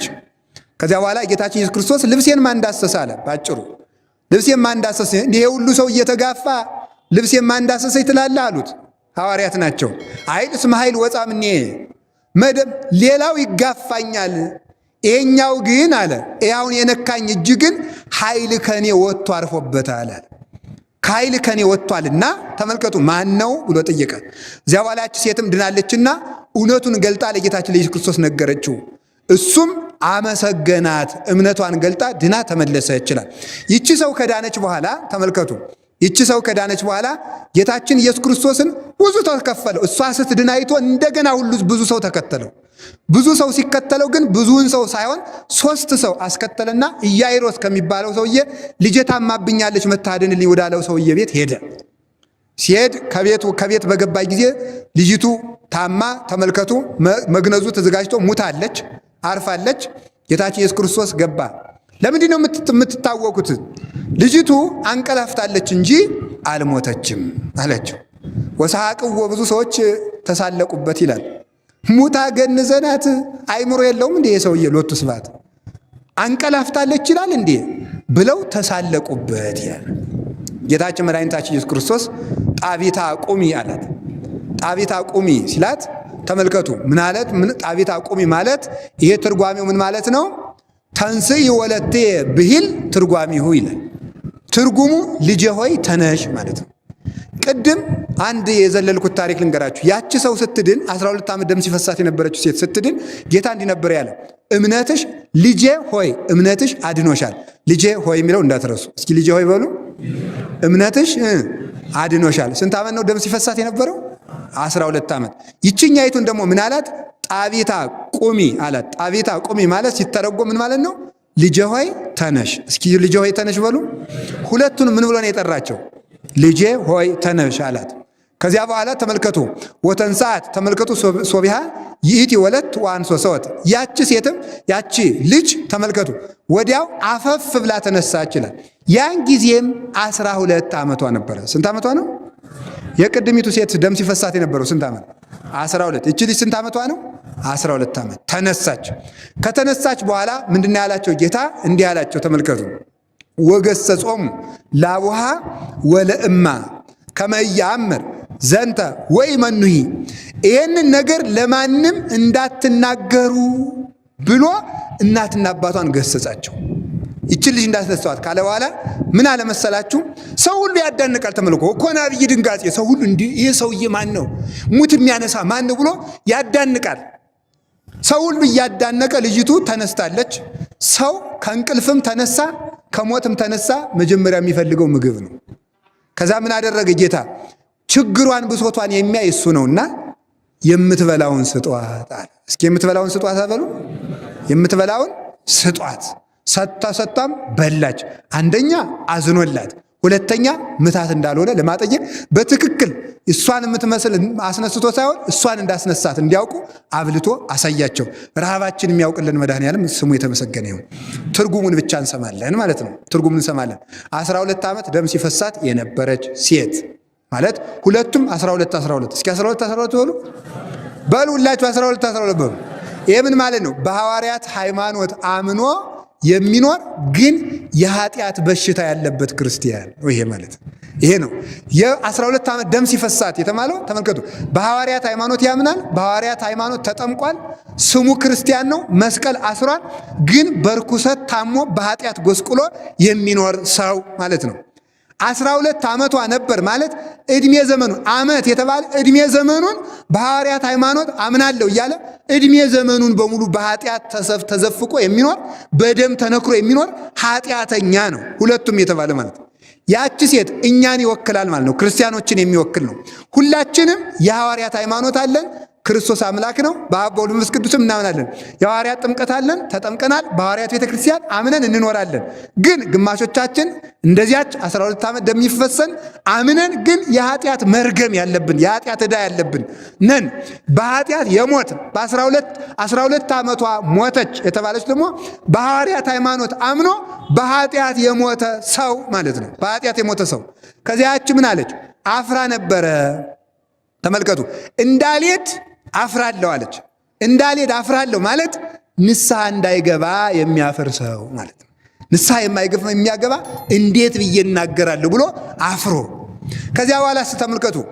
እንዳትቀር ያማታል፣ ይገላታል። እስኪ ያማታል፣ ይገላታል በሉ። ካመማት ህመሙ ምን ያደርጋል? ይገላል። ምን ማለት ነው ደግሞ? ንስሐ መግባት ይፈልጋል። አሁን ሁለት ልብ ያለን ሰው የሚወክል ነው ይሄ። ንስሐ መግባት ይፈልጋል፣ ያፍራል። ከዚያሳ ደግሞ ዝም እንዳይል ንስሐ ሳይገባ እንዳይቀመጥ ደግሞ ንስሐ ሳልገባ ብሞትስ ይላል። ደግሞ እንዲህ ያለው ሰው ነው ደግሞ ንስሐ ሳልገባ ብሞትስ ብሎ ይናገራል። ከዚያሳ ተመልከቱ መጨረሻ ላይ ኢየሱስ ክርስቶስ ቁሞ አይጠብቀኝም እያለፈ ነው። እስኪ እያለፈ ነው በሉ። ኧረ አይዟችሁ። ስንት ቀን ክርስቶስ አልፎን እንደሄደ ግን ታውቃላችሁ? ብዙ ቀን አልፎን ሄዷል እኮ። ስጋውን ደሙን ተቀበሉ ተባል፣ ንስሐ ግቡ ተባል፣ ምን ተባል። በሽታ መጥቶ ኑ ብሎ ጠራን። ጦርነት አምጥቶ ጠራን። ወረሽኝ አምጥቶ ጠራን። የሰው ሞት የባልንጀራ ሞት አምጥቶ ጠራን። በዚህ ሁሉ ክርስቶስ በእኛ እያለፈ ነው። ንስሐ ግቡና ቁረቡ እያለ ነው። በየቀኑ ክርስቶስ ያልፈናል። እግዚአብሔር እንዳያልፈን አምላከ ቅዱሳን ይርዳን። ስለዚህ ያልፈኛል ማለት ክርስቶስን ሳላገኘው እድሜ ቢያልፍስ ብሎ በመጨረሻ ላይ ሀፍረቱንም ንቆ የሰውን ሳቅም ንቆ። አሁን ተመልከቱ። ሰው ቢስቅብኝስ ናለችው እቺ ሴት። ሰው ቢስቅብኝስ ቢጸየፍልኝ ማለት እንዲህ አርጌ ኃጢአት ስዘራ ስዘፍን ስጨፍር ዝሙት ስሰራ ሳመነዝር ስገድል ሳጨስ ስቅም የኖርኩ ሰው ቤተ ክርስቲያን ብታይ ሰውስ ምን ይለኝ እገሌን ብሎ ጻድቅ ቢለኝስ ብለን የምንቅር። ዙሮ ግን ቁም ነገሩ ክርስቶስ እያለፈን ነው። ክርስቶስ እያለፈን ነው ብሎ እሱን አልፎ ተቆርቁሮ ንስሐ መግባት ነው። ከዚያ በኋላ ይቺ ሴት ሄደች። ግፊያ ነበር። እስቲ ግፊያ ነበር በሉ። ምን አላችሁኝ? ግፊያ ነበር። የሚጋፋ ክርስቶስን የሚገፋው ይሄ ማለት ምን ማለት ነው? ተመልከቱ። ስርዓት የለሽ ካህናትና ስርዓት የለሽ ክርስቲያኖች ናቸው እነዚህ። ከክርስቶስ አጠገብ ግፊያ አለ። ያቺ ሴት ስትመጣ ማለት የኃጢአት በሽተኛ መዳን ፈልጎ ወደ ቤተክርስቲያን ሲመጣ ብዙ እንቅፋት ይገጥመዋል። እንዴ እነሱም እንዲህ ያደርጋሉ እንዴ እነሱ ከበደሉ ማኔ ብሎ እንቅፋት የንስሐ እንቅፋት ይገጥመዋል። ጥቅመኛ ሰው ሊገጥመው ይችላል። ፖለቲከኛ ሊገጥመው ይችላል። ዘረኛ ካህል ሊገጥመው ይችላል። ገንዘብ ፈላጊ ይጠቅመዋል። ጠንቋይ የሚገጥመው ይችላል። ይህንን ጸበል እንዳጠምቀ ይህን ያህል ክፈል፣ ስጋው ደግሞ መቀበል ከፈለክ ይህን ያህል ሽብር ክፈል የሚል ሰው፣ ንስሐ እንድሰጥ ይህን ክፈል የሚል መንፈስ ቅዱስን ይሁዳ ክርስቶስን ቢሸጥ ዛሬ ደግሞ መንፈስ ቅዱስን የሚሸጥ የሚጋፋ የተበጣበጠ የሚያሰናክል መሰናክል ይገጥመዋል። ያን ሁሉ ታግሳ ግን ጨርቁን ብዳስስ እድናለሁ ብላ መጣች። ጨርቅ መዳሰስ የተባለው ተመልከቱ፣ ልብ ብላችሁ ስሙ። ጨርቅ መዳሰስ የተባለው ጨርቅ የተባለችው ቤተክርስቲያን ናት። እስኪ ቤተክርስቲያን በሉ፣ አይዟችሁ በሉ። የክርስቶስ ጨርቁ ምንድናት? ቤተክርስቲያን በሉ፣ አይዟችሁ። ጨርቁ ብቻ አይደለችም፣ አካሉ ናት ቤተክርስቲያን። በዚያውም ላይ ምንድነው የክርስቶስ ጨርቅ የተባለ ምንድነው ካላችሁ ቅዱሳን ናቸው። ለምን? እኛ በ40 ቀን ክርስቶስን እንደምንለብሰው ክርስቶስ ደግሞ ክርስቲያኖችን ለብሶ ነው የሚኖረው። የክርስቲያኖች ልብስ ክርስቶስ እንደሆነ የክርስቶስ ልብሱ ደግሞ ክርስቲያኖች ናቸው። ለምን? ቃሌን ከጠበቀ ሰው እኔም አባቴን መጥተን እናድራለን ስላለ ካደረ እኛን ልብስ ያደርጋል ማለት ነው። ስለዚህ ብዳስስ ማለት ገድለ ቅዱሳንንና ስርዓተ ቤተ ክርስቲያንን ፈጽሜ እድናለሁ። በሊያውም ላይ ዘፈረ ልብስ ወይም የክርስቶስ የልብሱ ዘርፍ የተባሉ ሐዋርያትና የሐዋርያት ተከታዮች ካህናት ናቸው። እነሱን ዳስሼ ስርዓተ ቤተ ክርስቲያን ፈጽሜ በሱታፌ ቤተ ክርስቲያን ንስሐዬ ስርየት ያገኛል፣ ቁስለ ኃጢአቴ ይፈወስልኛል ብሎ አምኖ የሚመጣ ሰው ነው። በእምነት ልብሱን መዳሰስ ማለት በእምነት ማስቀደስ፣ በእምነት ኪዳን ማስደርስ፣ በእምነት መጾም፣ በእምነት መጸለይ፣ በእምነት መመጽወት፣ በእምነት መታረቅ፣ በእምነት ማስቀደስ፣ በእምነት ንስሐ መግባት፣ በእምነት መሳለም ማለት ነው። ይሄንን የመሰለው በእምነት ጨርቁን መዳሰስ። ጨርቁን መዳሰስ ብሎ ያን ጊዜ ይላል ቅዱስ ኤፍሬም፣ ያን ጊዜ ይላል ተመልከቱ፣ ልብሱ ከአካሉ የተገናኘ ነውና ይላል። ልብሱን ስትዳስስ የመለኮቱን ኃይል እንደዳሰሰችው ይላል ተመልከቱ። ዛሬም አምነው የካህናትን ክህነትና መስቀል እና ስርዓተ ቤተ ክርስቲያን የሚሳተፉ ክርስቲያኖች ይላል የመለኮቱን ኃይል የክርስቶስ የልብሱ ዘርፍ በሆነው በክህነቱና በቤተ ክርስቲያን አግኝተው የኃጢአታቸው ጅረት ይቆምላቸዋል ይላል። እግዚአብሔር አምላካችን የኃጢአታችን ጅረት ያቆምልን፣ ልብሱን በእምነት ለመዳሰስም ያብቃን። ከዚያ በኋላ ምን ይላል? እሷ ይላል ተመልከቱ፣ እሷ ድና ጌትነቱን እንደገለጠችለት ይላል እሱ ደግሞ ለእሷ እምነት ምስክር ሆናል። ይቺ ሴት ክርስቶስ ይላል ተመልከቱ ያሰበችውን እንዳወቀባት እሱ ሳያውቅ ተፈውሼ ሄዳለሁ ነበር የመስላት። ስለዚህ ተመልከቱ እንዲያ እንዳትል ሳያውቅ ነው የፈወሰኝ ዝም ብሎ በሱ ላይ ያለው ጸጋ ፈውሶኝ ነው ብላ እንደ ፍጡር እንዳትቆጥረው የልቧን አስቦ ማወቁን ነገራት። ስለዚህ የክርስቶስ የተሰወረውን ማወቅ ይላል ተመልከቱ የእሷን እምነት መሰከረላት፣ እሷ ደግሞ የክርስቶስን ጌትነት መሰከረች። ስለዚህ ተመልከቱ ሰው ከኃጢአት በኋላ ብዙ ጽድቅ ሰርቶ ብዙ ትሩፋት ሰርቶ የእግዚአብሔር ኃይል በሱ ሲገለጥበት ድረስ ይደርሳል ይላል። በመጨረሻው ያቺ ሴት የኢያኢሮስ ልጅ የተባለችው ጣቢታ ልጄ ሆይ እያል እስቲ ልጄ ሆይ በሉ፣ አይዟችሁ ልጄ ሆይ በሉ፣ እምነትሽ ምን ብሎሻል አላት? እድኖሻል። አያችሁ ልጄ ሆይ ያላት ለምን መስላችኋል? ጌታ ሁለቱንም ልጄ ሆይ ብሎ ነው የጠራ። ልጄ ሆይ ያለበት ምክንያት ሰው ከንስሐ በኋላ በንስሐ ታጥቦ የእግዚአብሔር ልጅ ስለሚሆን ነው። የእግዚአብሔር ልጅ ሆኖ እግዚአብሔር የልጅ የለውም። ሁሉም ሰው ምኑ ነው? ልጁ ነው። ለእግዚአብሔር የልጅ የለውም። ሁሉም ቀጥታ ልጅ ነው። እኔ በጣም የሚገርመኝ እኮ ነው ለእግዚአብሔር የእንጀራ ልጅ የለው፣ የልጅ የለው። አመንዝሮ ሰርቆ ነፍስ ገሎ ጠንቁሎ ክፋትን ሁሉ ሰርቶ ሲመጣ የእግዚአብሔር ልጅ ይሆናል። የእግዚአብሔር ልጅ ለመሆን ያብቃን። አላውቃችሁም አይልም እሱ። ልጅነትን ነው የምናገኘው በትክክል። ከዚህ ሐሳብ ነው ይሆናል። በደንብ ስሙ። ሰው ንስሐ ሲገባ ያቺ ሴት መርገሟ እንደቆመላት ጌታ የጠራት ልጄ ነው ያለ። ሰው ንስሐ ገብቶ ቀኖናውን ለኃጢአቱን ለካህኑ ተናዞ ሲጨርስ ቀጥታ የእግዚአብሔር ልጅ ነው መሆን። ያ ማለት ምን ማለት ነው? የእግዚአብሔር ልጅ ከሆነ የእግዚአብሔርን ሀብት ይወርሳል። ስለዚህ ምን አለ? መንግሥተ ሰማያት ቀርባለችና ንስሐ ግቡ ያለበት ምክንያት ስለዚህ ነው። ንስሐ ቀርባለችና ማለት ምን ማለት ነው? ሰው ንስሐ ሲገባ ከእግዚአብሔር ጋር የአባትነቱን እርቅ ፈጽሞ ከእግዚአብሔር ጋር የልጅነት ሰንሰለቱን ነው የሚቀጥለው ማለት ነው። ተቆርጦበት የነበረውን ከዚያሳ ልጅ ሲሆን ወራሽ ይሆናል። በዚህ ምክንያት የመንግሥተ ሰማያት መውረሻ መንገዱ ንስሐ ነው የተባለበት ምክንያት ልጅ ሳይሆኑ የአባትን ንብረት መውረስ ስለማይቻል ኃጢአት ስንሰራ የእግዚአብሔር ልጅነት ስለሚቀርብን ልጅ ንስሐ ስንገባ ልጅ ስለምንሆን ነው። መንግሥተ ሰማያት የሚወረሰው በንስሐ ነው የተባለበት ቅድሚያ ልጅ ስለምንሆን ነው። ልጆቹ ለመሆን ያብቃን። ያቺ ልጅ ደግሞ የ12 ዓመቷ ልጅ ደግሞ አባትየው ታመመ። በጣም የሚገርማችሁ መንገድ ላይ ምን እንዳሉ ሰምታችኋል? መንገድ ላይ እዚያ መሃል እያለ ያችን ጌታ ደም የሚፈሳትን መንገድ ላይ ሲፈውስ የእሱ ልጅ ሞተች። ልጄ ልትሞት ትቃርባለች ና አድንልኝ ነበር ያለው። የእሱ ልጅ ሞተች። ከዛ ስትሞትበት ተመልከቱ ምን አሉ? ሰዎች እየሮጡ መጥተው ሰውየውን አታድክመው ልጅ ሙታለች አሉት። ሰውየውን አታድክመው ልጅ ሙታለች። አይ ዙሮ ኒድ ብሎ ጌታም ና ኒድ አለው። ጌታም ሄደ። ጌታ ሲሄድ ግን የሚጋፋውን ሰው በሙሉ ሰብስቦ አልሄደም። 3 ሰው ብቻ ነው ዞን ሄደው። ጴጥሮስን ዮሐንስንና ተመልከቱ ያዕቆብን 3 ሰው ብቻ ነው ይዞ ሄደው። 3 ሰው ብቻ ይዞ ሄደ። ሌላውን መከተል ፈልጓል። ግን ለምን? ያችኛይቱ ስትድን ስላየ ነው። ግን ይዞ ሄደ። 3 ሰው ነው ሄደ። በሉ አዳናት፣ የምትበሉትን ስጧት ብሎ አበላት። ይህ ምን ማለት መሰላችሁ? ይቺ ደግሞ ማለት የሞተችው ጣቢታ የተባለች ደግሞ ምን ማለት ነው? በኃጢአት የሞተች የክርስቲያን ነፍስ ናት። ደግሞ ይቺ ማለት በኃጢአት የሞተች በሉ የክርስቲያን ናት። ልጅቱ ገና ልጅ ናት። ገና ልጅ ናት ማለት ገና አልካደም ማለት ነው። ገና ልጅ ናት ማለት በልጅነቱ አስነሳት ማለት ሳይክድ እግዚአብሔር ገና በኃጢአት እያለ ታደገው ነው። ተመልከቱ። መቀበር ማለት ግን መካድ ማለት ነው። ገና በልጅነት ያስነሳት ምን ማለት ነው? ኃጢአት ጀማምሮን ኃጢአት ይዞን ያስነሳን ከቤቱ የምንኖር ማለት ነው። እኛም ግን ሙተናል። ከዚያ ተመልከቱ ምን ማለት ነው? አባትየው ተመልከቱ ዋስተብቆ ብዙ ኃይላል እጅጉን መላልሶ ለመነው ይላል። ጌታን መላልሶ ለመነው ማለት መላልሶ ለንስሐ ልጆቹ እግዚአብሔርን የሚለምንና የሚተጋ ካህን። ቅዱስ ዮሐንስ አፈወርቅ ምን ይላል? ካህን እረኛ ነው፣ ግን እረኝነቱን ከባድ የሚያደርገው ይላል በግ አይደለም የሚጠብቀው ሰው ነው ይላል። አንደኛ እግዚአብሔር መልክ ነው። ሁለተኛ በጎች ሜዳ አውርጄ ላውላችሁ ቢሏቸው እኛ በሜዳው አንሄድም ትናንት ውለናል ሰልችቶናል አይሉ። ወደ ተራራው አንሄድም በቀደም ውለንበታል አይሉም። ካህን ግን አስፈቅዶ የሚጠበቅ በግ ነው የሚጠብቅና ምን ያህል ከባድ እረኝነት ነው ይላል። እሺ አይልማ፣ ይበጣበጣል።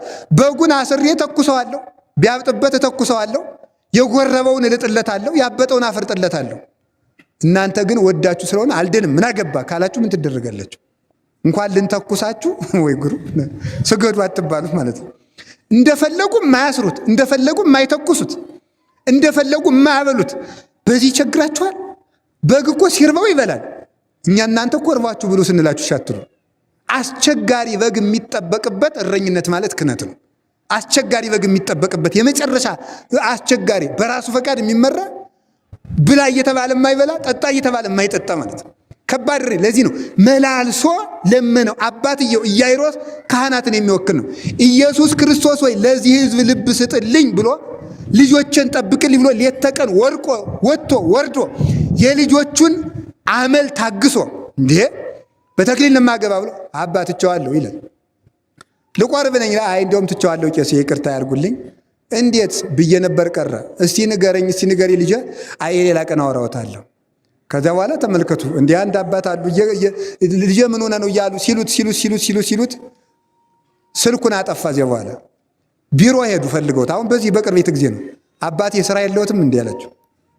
እንዲህ ነው የሚለው ማለት ነው። እንዲሁ አይ እንዲሁ እኮ እንዲሁ እዚህ ያድነን መድኃኒዓለም እንዲህ ያለ በጣም አስቸጋሪ። ተመልከቱ መላልሶ እግዚአብሔር መለመንና ለካህን የሚያስፈልገው የልቡና ስፋት ነው። እስኪ የልቡና ስፋት በሉ። አቤት አቤት የልቡና ስፋት ያስፈልጋል። በጣም በጣም በጣም ሰው ቃለ እግዚአብሔር መተርጎም የማይችለው እንጂ ነገር መተርጎም ይችልበታል። አሁን ለምሳሌ ተመልከቱ እንዲያው ዝም ብሎ ካህኑ አስቦት ላይ ይችላል። እንዲያው ወልደ ሰንበት በቀደም መጥቶ እግዚአብሔር ይስጠው እንዲያው ጥሩ ልጅ ነው እዚህ ቤተ ክርስቲያን ስራ ብያዝቸው ሰርቶ ሲባል እኔንም ብር አንጣ ለማለት ነው የዚያ ታሪክ መነገሩ ይላል ሰው። ራሱን ክክክክክክ ጠማማ ትውልድ እኮ ነው በእውነቱ ማለት ነው። ብር ለመለመን ታስቦ ነው የሚለው ማለት ነው። እንደዚህ አይነት ስለሆነ አስቸጋሪ አመንዝራ ትውልድ ነው። እግዚአብሔር እንደዚያ እንዳትሆኑ ይጠብቃችሁ። መላልሶ መለመንና መላልሶ መትጋት ይገባዋል በእውነቱ ማለት ነው። ከዚያ በኋላ ምን አደረገ? ጌታ አብሮት ሄደ። ሲሄድ 3 ሰው ይዘ ጴጥሮስን ያዕቆብንና ዮሐንስን። ምን ማለት ነው? ጴጥሮስ ማለት ክህነት መጀመሪያ የክህነት ጀርባ የተሰጠው ነው እና ጴጥሮስ ማለት አለት ነው። አለት ማለት ክርስቶስ ነው። ስለዚህ ካህኑ ወደ ንስሐ ልጆቹ ሲሄድ ምን ይዞ መሄድ ነው ያለበት? ኢየሱስ ክርስቶስን ሆኖ እሱ ኢየሱስ ክርስቶስን ይዞ አምላክነቱን አምኖ ከዚያ አሳተሞ ጴጥሮስን ክህነቱን፣ ዮሐንስን ንጽህናውን፣ ድንግል ነው ንጽህናውን። ከዛሳ ያዕቆብ ማለት ከሐዋርያት አስቀድሞ መጀመሪያ ሰማዕት የሆነ ነው። ስለዚህ አንድ ካህን ለንስሐ ልጆቹ የሚያስፈልገው ሰማዕትነት፣ ክህነትና ንጽህና ነው። ከነሱ የሚገኘውን ጥቅም ገንዘብ ምናምን ወይም ዝሙት ወዘተርፈ የማይል ሰው ማለት ነው።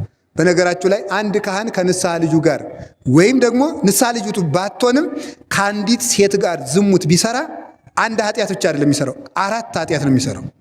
አንደኛ ማንኛውም ካህን የንስሐ አባት ስለሆነ አይደለም፣ ማንኛውም ካህን ለማንኛውም ክርስቲያን ምን እንደሆነ ታውቃላችሁ? አባት። እስኪ አባት በሉ።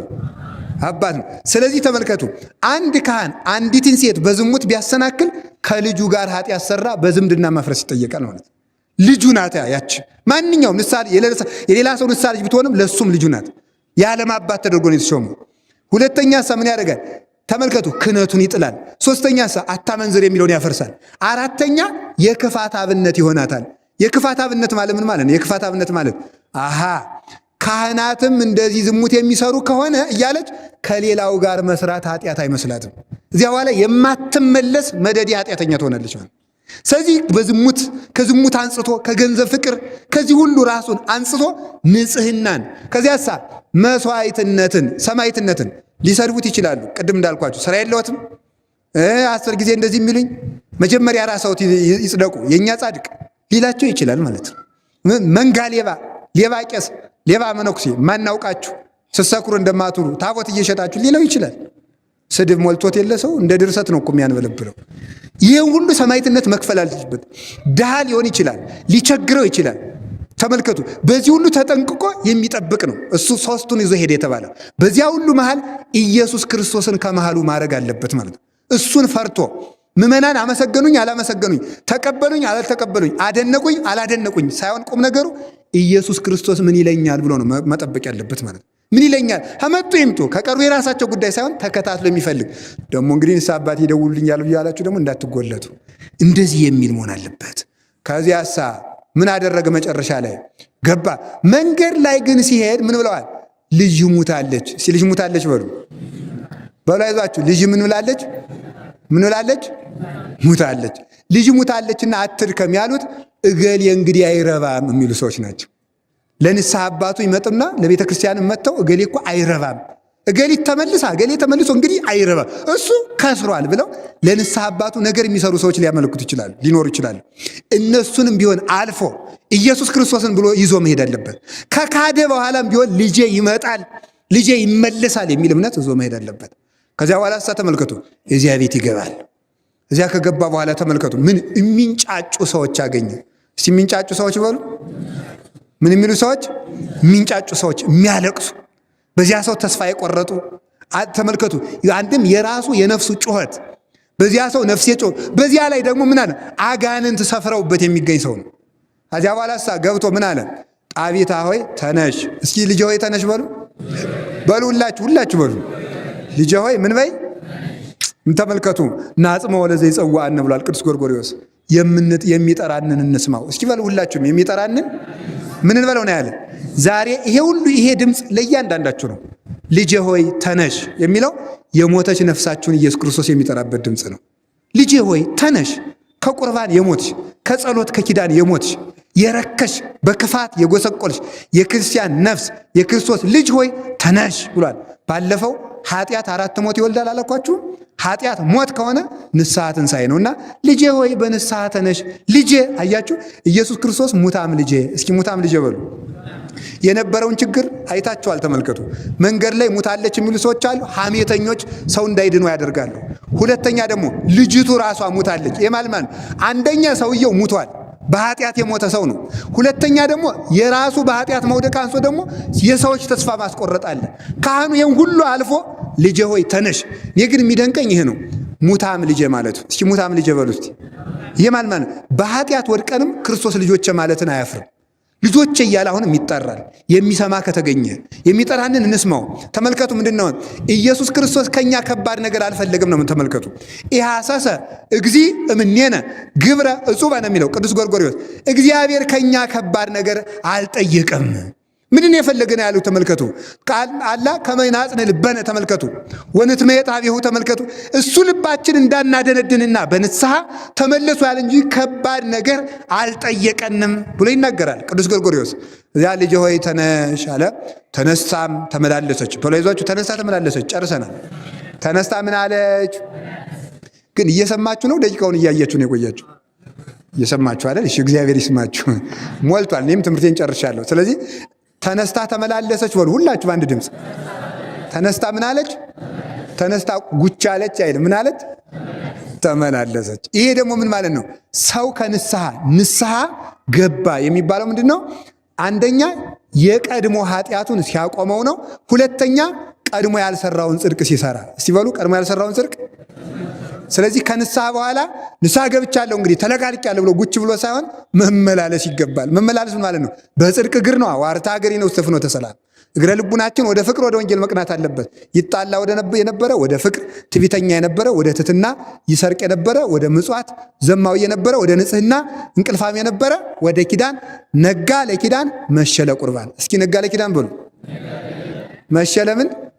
ከሰዓት ያስቀድሳል፣ ማለዳ ኪዳን ያደርሳል። ስለዚህ ተመልከቱ አብዝቶ መልካም ቢሆን እግዚአብሔር አብዝቶ እንደማረው አብዝቶ መልካም መሆን። እስኪ አብዝቶ መልካም መሆን ነው። ተነስታ በሉ አይዟችሁ ምን አለች? አዎ። ስለዚህ ስራ አያስፈልግም ለሚሉ ሰዎች ከሃይማኖት በኢየሱስ ክርስቶስ ካመን በኋላ ንስሐ ገባው ነው። በጸሎት ስግደት፣ ቁርባን ምናምን እንደ ምጽዋት አያስፈልግም ለሚሉ ሰዎች ተነስታ ቁጭ አለች ሳይሆን ተነስታ ተመላለሰች ነው የሚለው። ከዚያ በኋላ ምን አለ? የምትበላውን ስጧት በሉ እንጂ የምትበላውን ስጡ። የምትበላው ምን በሏት? እግዚአብሔር ይስጣችሁ። የትምህርታችን መጨረሻ ነው። እስኪ የምትበላውን ስጧት በሉ። እንግዲህ ተናዘዝን ባለፈው። ንስሐ ምን ያረጋል? እንዲያረጋል። አሁን ልጅቱ በደንብ ስሙ። ልጅቱን ክርስቶስ አስነሳና የምትበላው እንዳታቀምሷት፣ ፍትልክ ብሎ እንደ አንድ ሰው ቆሎም እንዳይሰጥ ቢል ልጅቱ መልሳ በራብ ትሞታለች አትሞትም? ትሞታለች አይደለም እንዴ? ንስሐ ገብቶ ያልቆረበ ሰው መልሶ በኃጢአት ይሞታል ነው ቁም ነገሩ። የምትበላውን ስጡ አትበሉ። እንግዲህ ከሞት ተነስታለች ማለት ነፍሳችሁ እንግዲህ በንስሐ ተመልሳለች። እስኪ በንስሐ ተመልሳለች በሉ። እስቲ ተመልሳለች በሉ። መልሳ እንዳትሞት በሉ። የምትበላውን ማንን ስጧት? ክርስቶስን ስጧት። ቅዱስ ሥጋውን ክቡር ደሙን ስጧት። የቁርባን ፍጻሜ የንስሐ ፍጻሜ ክርስቶስን መብላት ነው። መነሳት ክርስቶስ ተነስቶ ትንሣኤውን ለማስረገጥ በላ። እስኪ ትንሣኤውን ለማስረገጥ በሉ።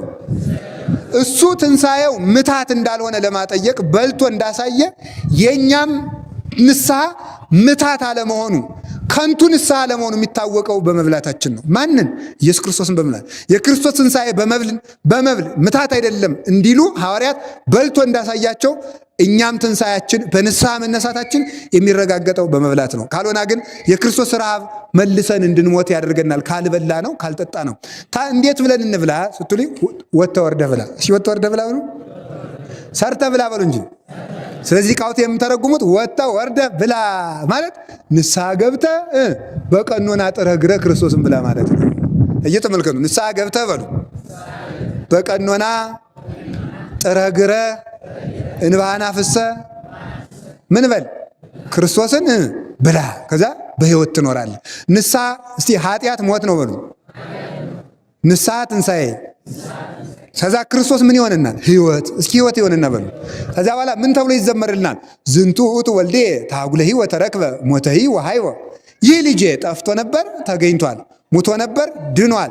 ከጣቱ ቀለበት አድርጉለት፣ ለእግሩ ጫማ ስጡት፣ ከሁሉ የተሻለ ልብስ አልብሱት። ፍሪዳም እንረድ፣ እንብላ፣ ደስም ይበለን፣ ጎረቤቶቻችንም እንጥራ፣ ደስ ይበላቸው አለ ይላል። ተመልከቱ። ይህ ልጄ በኃጢአት ጠፍቶ ነበረ፣ ቀለበት አድርጉለት፣ ልጅነቱን ስጡት ማለት ነው። ክርስቶስ ቀለበት እንደሚያስከብረው ሰውን የሚያስከብረው የሥላሴ ልጅነቱ ነውና ለዚህ ልጄ ልጅነቱን ወልውላችሁ አጥርታችሁ በንስሐ ስጡት፣ ጫማ አድርጉለት፣ ወንጌልን አስተምሩት፣ ከሁሉ የተሻለ ልብስ አልብሱት ማለት ጸጋ ጥምቀትን ወይም ኢየሱስ ክርስቶስን በኃጢአት ተገፎት የነበረውን ክርስቶስን በንስሐ ይልበሰው። ለዚህ ልጄ ተመልከቱ ፍሪዳ ረዱለት ማለት የክርስቶስን ሥጋና ደም ፈትታችሁ ስጡት። ጎረቤቶች ይጠሩና ደስ ይበላቸው ማለት እነ ቅዱስ ሚካኤል እነ ቅዱስ ገብርኤል መጥተው ደስ ይበላቸው ማለት ነው። አንድ ኃጢአተኛ ሲቆርብ ሰራዊተ መላእክት ደስ ይላቸዋልና ይህንን ሽልማት ለማግኘት ያብቃል። አንድ ጥያቄ። ስለዚህ ተመልከቱ እንዴት ብዬ ልብላ ካላችሁ ጥረግረህ ብላ። ኧረ በሉ ጥረግረህ ብላ በሉ። ጥረግረህ ማለት እንቅፋት ወጥቶ ተራራ ወጥተ ቁልቁለት ወርደ እንቅፋት መጥቶ እሾህ ወግቶ ያ ባለ ምን ማለት ነው? የቀኖናና የጾም እሾህ ወግቶ ደክመ ወጥተ ወርተ ኃጢአትን ታግለ ንስሐ ገብተ ቅዱስ ሥጋውን ክቡር ደሙን ተቀበል፣ የዘላለም ሕይወትም ታገኛለህ። አብ ወልድ መንፈስ ቅዱስ ያነጻሉ በሉ። በእኔ ዜማ ነው። አብ ወልድ መንፈስ ቅዱስ ያነጻሉ፣ አብ ወልድ መንፈስ ቅዱስ ያጠራሉ፣ አብ ወልድ መንፈስ ቅዱስ ይቀድሳሉ፣ አብ ወልድ መንፈስ ቅዱስ ያነጻሉ ይላል። ልብስ ከሳሙና እንደማገናኘት አብ ወልድ መንፈስ ቅዱስ ያጠራሉ ይላል። በውሃ እንደመለቅለቅ አብ ወልድ መንፈስ ቅዱስ ይቀድሳሉ፣ ደርቆ እንደመለበስ አብ ወልድ መንፈስ ቅዱስ ያነጻሉ። ከሳሙና እንደማገናኘት ከንስሐ አባት ጋር መገናኘት። አብ ወልድ መንፈስ ቅዱስ ያጠራሉ፣ በውሃ እንደመለቅለቅ ቀኖናን መፈጸም። አብ ወልድ መንፈስ ቅዱስ ይቀድሳሉ፣ ደርቆ እንደመለበስ ሥጋው ደሙን መቀበል ማለት ነው። የዚያን ጊዜ ሙሉ ልብስ ሆን ማለት ነው። እስኪ ሙሉ ልብስ ሆን በሉ። ሙሉ ልብስ ምን ሆነው የዚያን ጊዜ ነው። ንጹሕ የሆነ ከቁርባኑ ይቀበል ይላልሳ። እንዴት ብለን እንቁረብ ልትሉ ይችላላችሁ። እስኪ ንጹሕ የሆነ ከቁርባኑ ይቀበል ባሉ። አቤት ካህኑ ምን ይላል? ንጹሕ የሆነ ከቁርባኑ ይቀበል ይላል። ንጹሕ የሆነ ከቁርባኑ ይቀበል በሉ ሁላችሁ። ግን ካህኑ ራሳቸው ንጹሕ ናቸው? ቢያንስ አንድ ቀን ተሳድበው አያውቁም? እንዴት ብለው እንግዲህ ሊቀበሉ ነው እሳቸው? ምን ማለት ነው ታዲያ? እንደዚያ ከሆነ እኮ የሚቆርብ ጳጳስም አይገኝም፣ የሚቆርብ ዲያቆንም የለም። ቢያንስ አንድ ቀን ተቆጥቶ ይሆናል። ምን አባታችሁ ነው ዘግይታችሁ ቅዳሴ የገባችሁ ብለው ጳጳሱ ተቆጡ። ዙሮ ዙሮ የቁጣ ትንሽ ትልቅ የለውም። ተቆጥተዋል ማለት ነው። ሰዓትም ከሰረቁ ሌባ ሊሆኑ ነው። ስለዚህ እንዴቱ ነው ይቀበል ካላችሁኝ፣ በንስሐ ንጹሕ ያልሆነ አይቀበል ነው እንጂ የሚያነጻ ንስሐ ነው እንጂ ፈጽሜ ከኃጢአት ስነጻ ነው የምቆርብ ማለት ዘበት ነው። ያለ ድንግል ማርያም በስተቀር በሕይወቱ ዘመን ንጹሕ ሆኖ የዘለቀ ሰው የለም። ቅዱሳንም ቢሆን ተሰናክለው ተነስተው መጨረሻ ላይ የሚበቁት ማለት ነው። ስለዚህ እኔ እውነቴን ነው የምነግራችሁ፣ አልሰማንም እንዳትሉ እንግዲህ ሰምታችኋል። የተማራችሁት ትምህርት ለምስክር አይሆንባችሁ። ለምስክር ሳይሆን ለድነት እንዲሆንላችሁ እግዚአብሔር ይፍቀዳችሁ። ለምስክር ማለት ምን ማለት ነው? አልተማርኩም ጌታዬ ስትሉ አስተምሬሃለሁ ብሎ ይናገራል። ሰው ምን አቅም አለው? የሚያስተምር እግዚአብሔር ነው። እኔ ያስተማርኩት ወንጌል የክርስቶስ ወንጌል ነው። ስለዚህ ተመልከቱ፣ ለአሕዛብ ምስክር የሆንባቸው ዘንድ ወንጌል በዓለም ሁሉ ሲሰበክ ዘመኑ መድረሱን እወቁ ብሏል። የነገው ወንጌል ነው። እንግዲህ ተመልከቱ፣ ወንጌል በየሞባይላችሁ አለ አሁን እንግዲህ ማለት ነው። ይሄ ወንጌል ለመፋረጃ እንዳይሆን ሁላችሁም አሁን ከዚህ ቢያንስ ተመልከቱ፣ አብይ ጾም አልቆ እስካሁን የተዘጋጃችሁት ትንሣኤ ላይ መቁረብ አለባችሁ። ያልቻላችሁት ደግሞ እስከ ባለ አምሳው አልፎ ቢያንስ ጾመ ሐዋርያት እንኳን ሲያልፍ ለመቁረብ ያገባም ያላገባም ለመቁረብ ማግባት የግድ አይደለም። ትንሽም ይሁን ትልቅም ይሁን ወደፊት የሚያገባ የሚሆን ቁርባን አይከለክልም። ቢቆርብ ቆርቦ ያገባል፣ ያልቆረበ ቢሆን ቆርቦ ያገባል። ስለዚህ ሁላችሁ ክርስቶስን ሥጋውና ደሙን ለነፍሳችሁ ስጧት። ስለዚህ አደራችሁን በሞቴ ለነፍሳችሁ ቃለ እግዚአብሔር ምግቧንና የሕይወት ምግቧን ኢየሱስ ክርስቶስን ስጧት። ለራሳችሁ ካልሆናችሁ ለማንም አትሆኑ። ለነፍሳችሁ ክርስቶስን ስጧት። እስኪ በሉላችሁ፣ ለነፍሳችሁ ሆኑ። እሺ እንሰጣታለን በሉላችሁ። ለነፍሳችሁ ክርስቶስን ስጧት። ለነፍሳችሁ ክርስቶስን ስጧት። ቃላችሁን እንድታከብሩ መንፈስ ቅዱስ በረድኤት ይጠብቅልኝ። የሳምንት ሰዎች በለን። ሳምንት ደግሞ ሌላ ርዕስ እንጀምራለን። ርዕሱን እግዚአብሔር ያውቀዋል። ብዙ ሰው ቀስቅሳችሁ ይዛችሁ አዲስ የእስካሁኑ አልተከታተልኩትም። እኔ ብዙ ሰው ስለምፈልግ አይደለም ብዙ ሰው ይዛችሁ እንምለው። ለምን መስላችኋል? ቃል እግዚአብሔር ከተነገረ ላይቀር ብዙ ሰው እንዲድን ስለምንፈልግ ነው። ሌላ የለውም ማለት ነው እንጂ አንድ ሰውም ቢሆን እኔ ያስተምራለሁ። መታዘብ ትችላላችሁ። እሺ ሁላችሁ ቀርታችሁ አንድ ሰው ብትመጡ እናስተምራችኋል። ችግር የለው። ግን እንዳቀሩ ደግሞ ለመፈተን ብላችሁ ስለዚህ ኑ በደንብ ሰው ጨምራችሁ አዲስ ርዕስ ይጀምራል። እግዚአብሔር ከሁላችን ጋር ይሁን። ስብሐት ለእግዚአብሔር ወለወላዲቱ ድንግል ወለመስቀሉ ይቆየን።